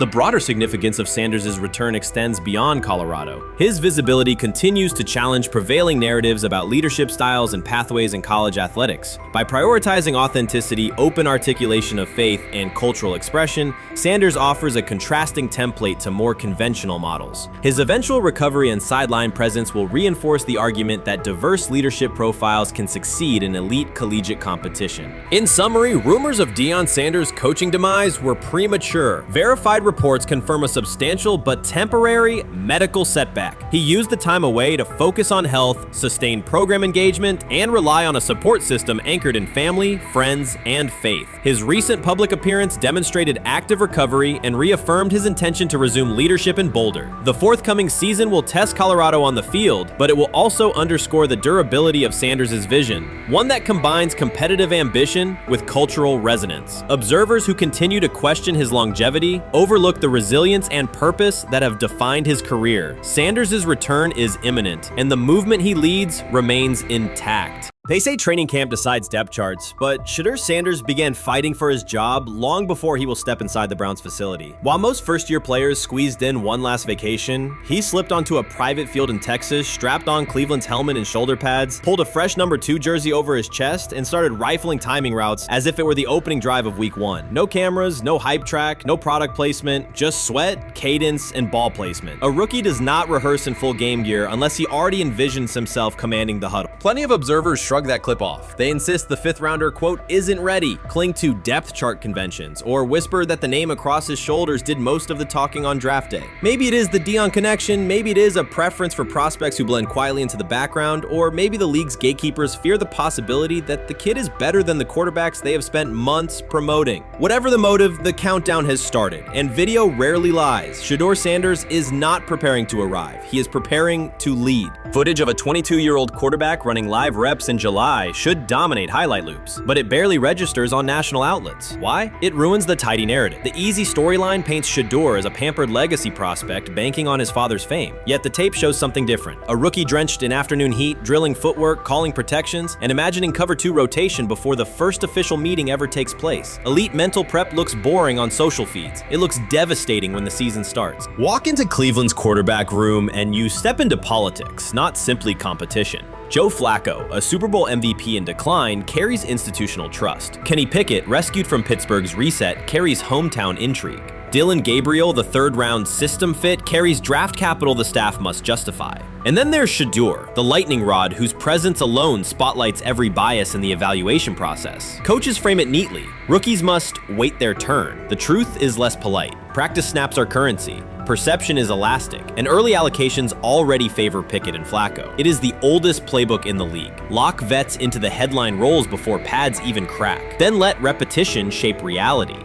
Sanders refuses to cooperate. He is not a 4th-string camp arm. He has engineered game-winning drives under national scrutiny, operated against live blitz looks most prospects never face, and more than any quarterback in the room, documented his own off-season obsession. No social media rollout, no brand consultant, just pads, cleats, and an unlit practice field. If his last name were Smith, pundits would label him the sleeper of camp. Instead, politics trails every throw. Training camp rotations expose organizational intent. Beat writer Fred Greetham already reports that Pickett and Flacco will open with first-team reps when veterans report July 23rd. Gabriel grabs the developmental snaps, leaving Sanders the leftovers. That isn't performance-based, it's narrative-safe. Gabriel doesn't threaten hierarchy, Sanders bends gravity. Watch the details. Does Shedeur steal 11-on-11 snaps with the 2s? Does he run red zone installs or 2-minute drills? If he does, coaches are admitting he is forcing his way in. If he doesn't, they are postponing the inevitable. Either way, the private field reps have sharpened his timing and condensed his release. He is not hoping for an opportunity, he is prepared to seize one the instant it appears. Cleveland's joint practices amplify that tension. First come live periods against the Panthers, then sessions with the champion Eagles. Those reps belong to the starters, so Flacco and Pickett will absorb most of Carolina's disguised pressure and Philadelphia's exotic fronts. Sanders' proving ground will be the preseason opener on August 8th. Under the stadium lights, he will get entire series, real reads, pockets collapsing for real. If his command mirrors the footage from Texas, coaches will have to answer why he never saw earlier work. Reps are scarce. 10 padded practices separate veteran arrival from game 1. Even an even split, something that never happens, would hardly suffice. Instead, the staff will funnel snaps toward the comfortable choices. That strategy can bury a rookie, but it can also spark an eruption when limited opportunities turn into highlight drives. One flawless touchdown march in the second half of a preseason game, and the dog pound will chant his name. Then the staff's narrative control evaporates. Criticism of Sanders has never matched the scrutiny applied to his peers. Analysts nitpick a ball pat, a foot angle, a pump fake, Pickett's inconsistency, Flacco's diminishing velocity, Gabriel's college system crutches.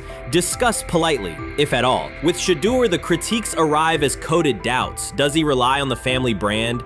Is he coachable? Can he stay humble? That double standard is as old as the league's resistance to outspoken black quarterbacks. Add Deion's unapologetic persona, and each Sanders rep becomes a referendum on establishment comfort levels. Shedeur answers not with rebuttals, but with work. Work captured in silent footage more deafening than any debate show monologue. Quarterback drama masks broader roster cracks. The Browns receiver group is crowded yet unproven. The safety room failed to create turnovers a year ago. Interior defensive linemen are still rehabbing, and the offensive line must retool on the fly. Which quarterback can navigate that turbulence? Flacco's pocket mobility is limited. Pickett's confidence remains fragile. Gabriel is months away from processing NFL disguises. Sanders, forged by perpetual doubt, offers poise under chaos and meticulous preparation, a combination this franchise has lacked since, well, almost forever. Forget politics, depth chart etiquette, and recycled sound bites about developmental timelines. The only metric that counts now is who did the work. Sanders pounding through full gear scripts in late June is not vanity, it's vision. While the league sleeps, he refines his drop steps. While media speculate, he rehearses third down checks. He has already decided what he is. The organization must decide if it can recognize it in time. The preseason will provide the answer. Live bullets, real blitzes, stadium noise. When those throws leave his hand under pressure, no one will discuss ball pats or surnames. They will ask how a quarterback this prepared slipped to round 5. And if the performance matches the preparation, excuses about lack of reps will dissolve. It will be production against perception, and Shedeur Sanders has been producing where no one could see. Ready is the wrong word. He has been ready. Watson says he has been mentoring Shedeur Sanders at the quarterback position. The biggest failure in the NFL is now mentoring quarterbacks. The most overpaid underdeliverer at the position is now mentoring 2 rookie QBs and a Super Bowl champ. So what exactly are you mentoring him at?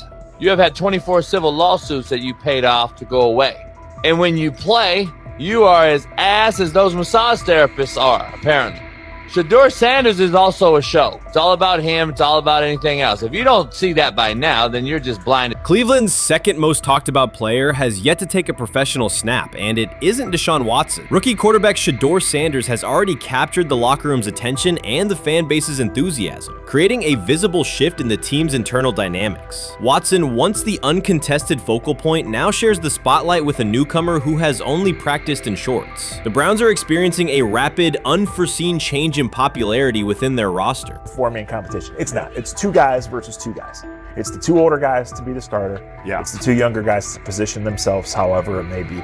Right. Show little improvement every single day. Right. So, of all the things I'm watching the first 5 when they break a session, the first 5 with the veterans, with the ones. Who's in there? Where are they going? The ball's going to Judy. Right. Flacco's no dummy.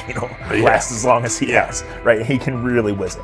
But as we go on, I want to watch these guys because they probably just got plays installed Tuesday and they're out there running on Wednesday. Shedeur Sanders arrived in Cleveland and immediately commanded attention. The rookie has yet to take a preseason snap, yet the energy around him inside the building and across social media eclipses what many veterans receive in an entire season. Fan enthusiasm is so strong that Deshaun Watson's jerseys are already drifting toward the clearance rack at the team store. In a matter of days, Sanders has become the roster's second most popular figure, while Watson watches his once secure QB1 status and public approval shrink by the hour. Shedeur or Deshaun? Who do you want as your quarterback next year? Honestly, Shedeur. I love Deshaun though.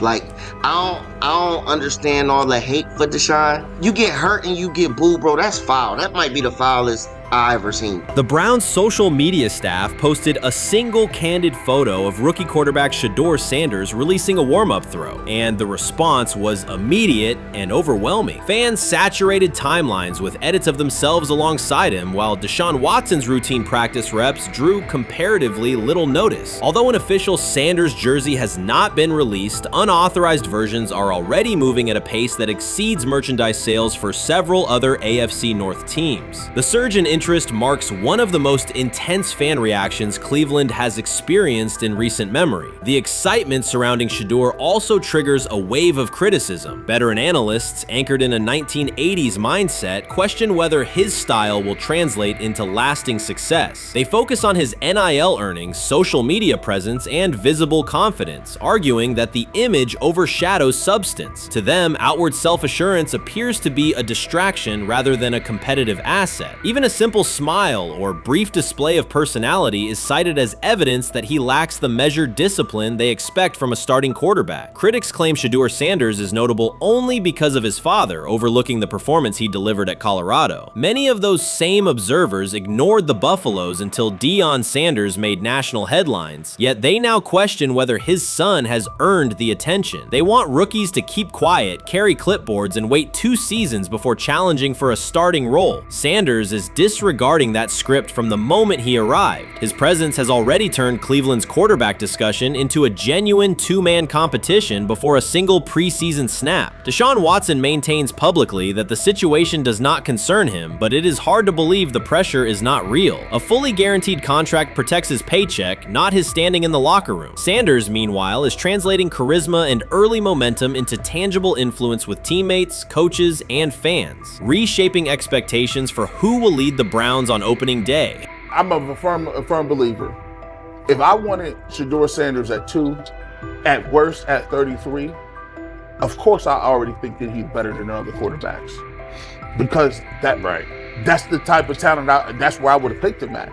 And if he was at 2 or 33, and he still had this same exact skill set, we would be talking about him starting and playing. Right. Well, there'd only be 3 quarterbacks. It'd be here, 3 not quarterbacks, 4. not 4. Yeah. But since he moved to the 5th round, that's cool. They might have to go along with it. But to me, I think if you ask who got the best tools, I'm going with Shedeur. Shedeur Sanders has not taken a single professional snap, yet discussion about him has split NFL social media into 2 camps. One side already argues he should start immediately. The other worries about what that means for veteran quarterbacks like Deshaun Watson. Reporters now line the perimeter of Browns camp, scrutinizing every inconsistency in Watson's spiral and every precise throw from Sanders during drills. Each well-placed pass is clipped, posted to TikTok, and captioned as evidence of a future QB1. Cleveland is no stranger to quarterback drama, but this situation is different. Rather than cycling through another unproven starter, the franchise is dealing with a rookie who entered with more polish, public attention, and perceived readiness than most first-year players. Fans chant Sanders' name before he has appeared in a preseason game, while the established starter works to maintain his relevance. The atmosphere is not yet a full controversy, it is a countdown. Traditional analysts insist on the importance of experience and respecting the process, yet Sanders is progressing on the timeline set by the supporters who already view him as the next leader of the offense.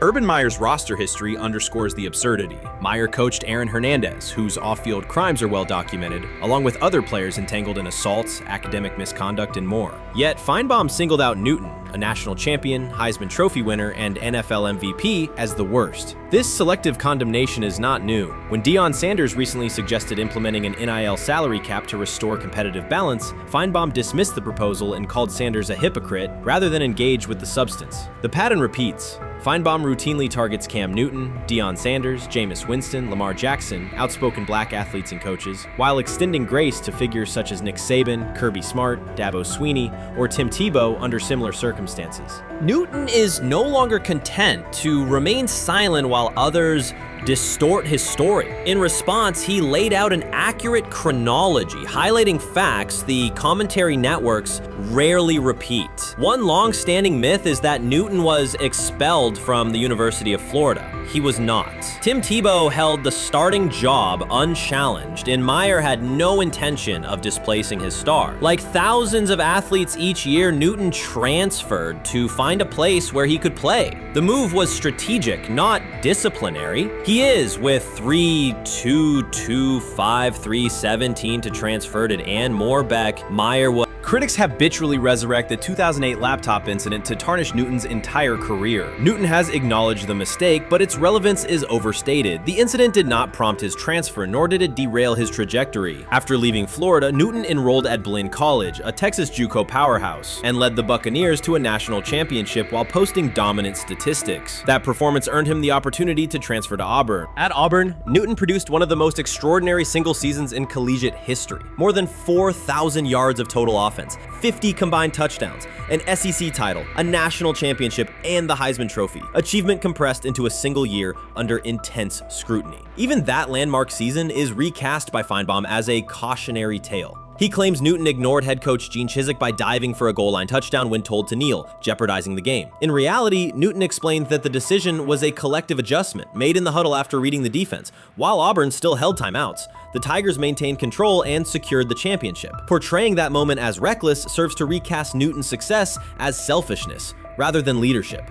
Feinbaum's approach to Sanders reflects the same dynamic. When Sanders urged a structured NIL ceiling to protect athletes and stabilize rosters, Feinbaum immediately labeled him hypocritical. Yet when Saban or Sweeney voice identical concerns, Feinbaum frames them as thoughtful guardians of the sport. The inconsistency reveals that the determining factor is not the argument but the identity of the speaker. Unapologetic black leaders who control their narratives, challenge entrenched hierarchies, and Feinbaum's commentary often functions as a check on that influence. Newton countered Feinbaum's latest attack with a concise statement. "You're lying, Paul. Please stop." Behind those words lay a broader indictment of the media machinery that weaponizes half-truths. By calling Newton the worst player Meyer coached, Feinbaum was seeding doubt among fans, front office evaluators, and future historians. Newton, now an established media presence and entrepreneur, no longer depends on traditional outlets to correct the record. He reminded audiences of 3 essential truths. He departed Florida on his own terms, he led Auburn with support from coaches and teammates, and he captured every major accolade available in college and professional football without conforming to prescribed expectations. An unspoken rule lingers in American sports discourse. Black athletes may excel, but must do so quietly, gratefully, and without highlighting systemic inequities. Newton broke that expectation early by celebrating with unreserved joy, answering questions candidly, and refusing to minimize his personality. For some commentators, that confidence is reinterpreted as arrogance. Feinbaum's repeated attempts to undermine Newton follow a familiar script of policing behavior rather than analyzing performance. Yet, legacy rests not in a pundit's soundbite, but in tangible achievements and public memory. Newton's resume, Heisman winner, national champion, NFL MVP, speaks for itself. Millions of fans witnessed his impact on Saturdays and Sundays. Countless young quarterbacks saw someone who looked like them redefine the position's possibilities. The same is true for Sanders, whose player-first coaching philosophy and media savvy continue to influence college football's direction. Feinbaum's commentary cannot erase these realities. Newton, Sanders, Winston, Jackson, and others have already secured their places in football history. By publicly confronting misinformation, Newton set a precedent for athletes who now possess the platforms and technology to present their stories unfiltered. The microphone no longer belongs exclusively to legacy broadcasters. Newton holds it now, and he intends to keep it. A decisive shift that reduces the gatekeeper's influence and ensures that accomplishments are judged on merit rather than narrative manipulation. While much of the NFL community attended the ESPYs in Los Angeles, Shedeur Sanders spent the day in Cleveland with families recovering from a residential explosion. He did not seek cameras or a red carpet appearance. He chose to be present in a neighborhood working through loss. Weeks earlier, an explosion at the Rainbow Terrace Apartments in the Garden Valley neighborhood displaced more than 100 residents. Local officials reported that 42 families were left without housing. A father suffered burns over most of his body and remained in a coma. His 2 young children were hospitalized in critical condition. The damage extended beyond structures. Families lost possessions, stability, and routine. Cleveland City Council member Richard A. Starr described the moment as a family fighting for its future. Outside of local reporting, national attention was limited. Sanders decided to go to the site, meet residents, and help organize a day focused on relief and connection. The decision drew questions almost immediately. Some asked why he was not at the ESPYs, others questioned his motives. Sanders did not respond with counter-arguments. He explained simply that he felt an obligation to be present and that he would act on that conviction. This was not a team-scheduled appearance. He promoted the gathering himself, arrived without ceremony, and spent the day with residents. His approach emphasized listening, participation, and time. The event, which he called the Garden Valley Fun Fest, brought a large turnout over several hours. The purpose was straightforward: create space for families to reconnect and for children to play, even as recovery work continued. Sanders threw passes with kids on the blacktop, joined in games, and spoke with parents and grandparents about what they were facing next. He moved through the apartment complex and common areas with minimal staff support. Browns defensive lineman Michael Hall Jr. attended and interacted with residents as well. There were no speeches or stage staged moments. The focus remained on residents and their needs. Questions about visibility persisted as photos and short clips circulated online. Some criticism framed the visit as a substitute for a higher profile appearance in Los Angeles. Sanders kept to the same message. The priority was to support a neighborhood coping with displacement and uncertainty. He did not present the choice as a protest of any event. He presented it as the correct use of his day. When local media asked about his intent, Sanders said his goal was to provide families with a day of enjoyment and a reminder of community. He added that financial support can help, but that showing up in person also matters. Standing with people, listening to them directly, and offering time. The statement matched the structure of the day. He stayed on site, remained accessible, and left the focus on residents rather than on himself. The timeline mattered to him as training camp approached. Sanders did not connect the visit to his role on the depth chart or his draft position. He kept references to football confined to preparation, learning the playbook, protections, cadence, and timing, seeking guidance from veterans, including Joe Flacco, and staying ready for opportunities when they come. He has repeated that he has time to grow and intends to use it to learn the system and earn trust. The visit did not alter those priorities. He returned to his regular schedule the next day. Since arriving in Cleveland, Sanders has treated community work as part of his responsibilities. Before his jersey went on sale, he visited schools, including John Marshall High School, speaking with students about goals, accountability, and effort. He set public objectives confidently, such as long-term aspirations for the franchise, but paired them with routine work in the building, meetings install, film, and on-field reps. The day at Rainbow Terrace fit that pattern. Identify a need, show up, contribute, and avoid unnecessary attention. For residents, the FunFest provided a brief reprieve from ongoing challenges: housing transitions, school logistics, medical appointments, and the paperwork that follows an emergency. For teammates and staff who observed, it was an example of a rookie investing time locally without seeking a headline. For Sanders, it reinforced how he plans to operate in Cleveland: be consistent, be present, and let actions speak. The setting at Rainbow Terrace underscored the scale of recovery ahead. Families described the first weeks after the explosion: nights in temporary housing, efforts to replace clothing and essentials, coordination with agencies and community groups. Sanders moved from group to group, speaking with parents about their immediate needs, greeting elders who came to watch the activities, and encouraging kids who wanted to throw a football, run races, or take a photo. He kept the schedule flexible so residents could arrive and leave as they were able.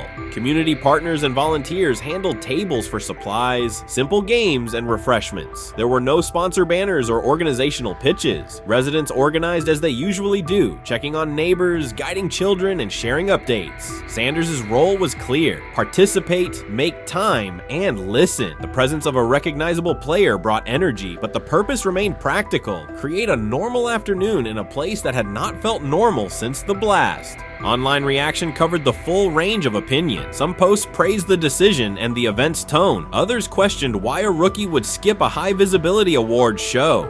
Sanders did not try to manage that conversation. He maintained the same explanation. He chose to spend the day where he believed he could be useful, and then he returned to his football schedule. The approach was consistent with how he addresses other topics: answer directly and move on to the next task. The same measured approach appears in his preparation for camp. Sanders has not asked for public guarantees about reps. He has focused on install recall, cadence, and protection IDs, route timing, and situational work. He has sought input from veterans, thanked teammates who have provided guidance, and spent time with receivers and linemen to align on communication. Coaches have emphasized that the quarterback competition is a process, and Sanders has accepted that framework. His emphasis remains on readiness. None of this overshadows the experience and resumes of other players on the roster. It does provide a clearer picture of how Sanders operates as a professional. He separates off-field actions from promotional efforts. He keeps football preparation focused on what he can control. He communicates with teammates across position groups so that timing and expectations are shared. He does not try to steer attention in his favor. He tries to make steady progress. The day in Garden Valley was one example. He arrived without a speech, stayed for hours, and left without an announcement. He did not ask for recognition. He offered time. Residents responded in kind. Kids lined up for catches and races. Parents and grandparents asked about camp and wished him well, and neighbors coordinated rides and schedules around the event. The atmosphere felt like a neighborhood gathering, not a media production. Local leaders who were present or who spoke later emphasized that recovery will take months. Families will continue continue to navigate housing, healthcare, and daily logistics. Events like the Fun Fest do not resolve those issues, but they help sustain community connections and morale. Sanders' contribution was to create a space for that to happen and to treat the day with the same seriousness he applies to practice, plan, execute, and keep the focus where it belongs. As the preseason approaches, Sanders will continue to compete for opportunities on the field. He has said he will be prepared when called upon, and that he understands the importance of mastering details before focusing on outcomes. The organization will make decisions based on evaluation, and he will accept the results while continuing to improve. The off-field choices will remain consistent, identify needs in the city where he lives, and contribute in direct, practical ways. The core elements are simple. A neighborhood suffered a significant loss. Residents faced immediate and ongoing challenges. A rookie quarterback chose to spend a day there, without a press conference, without a schedule of talking points, and participate in a community-led event designed to give families a break and remind children that play still has a place. He provided presence, not a headline. He listened more than he spoke. He returned to work the next day. In a league and media environment that often prioritize visibility, Sanders made a different choice. He kept attention on people, not optics. He placed value on time spent in person rather than on appearances. He continued to build trust in the locker room and in the city through steady conduct rather than declarations. That approach, measured, direct, and consistent, will shape how he is viewed in Cleveland as much as any public statement could. The outcome of his football career will be decided on the field by installations learned, reads made, throws delivered, and games played. The outcome of his role in the community will be measured by smaller, quieter moments. Afternoons like the Fun Fest, school visits, and unannounced stops where listening matters more than being seen. For Cleveland residents at Rainbow Terrace, the takeaway from that day was straightforward. Someone who represents their team showed up, stayed, and participated without fanfare. For Sanders, it was the same. Do the work in front of you, whether that is a practice period or a neighborhood event, and keep the focus on the people who are affected most.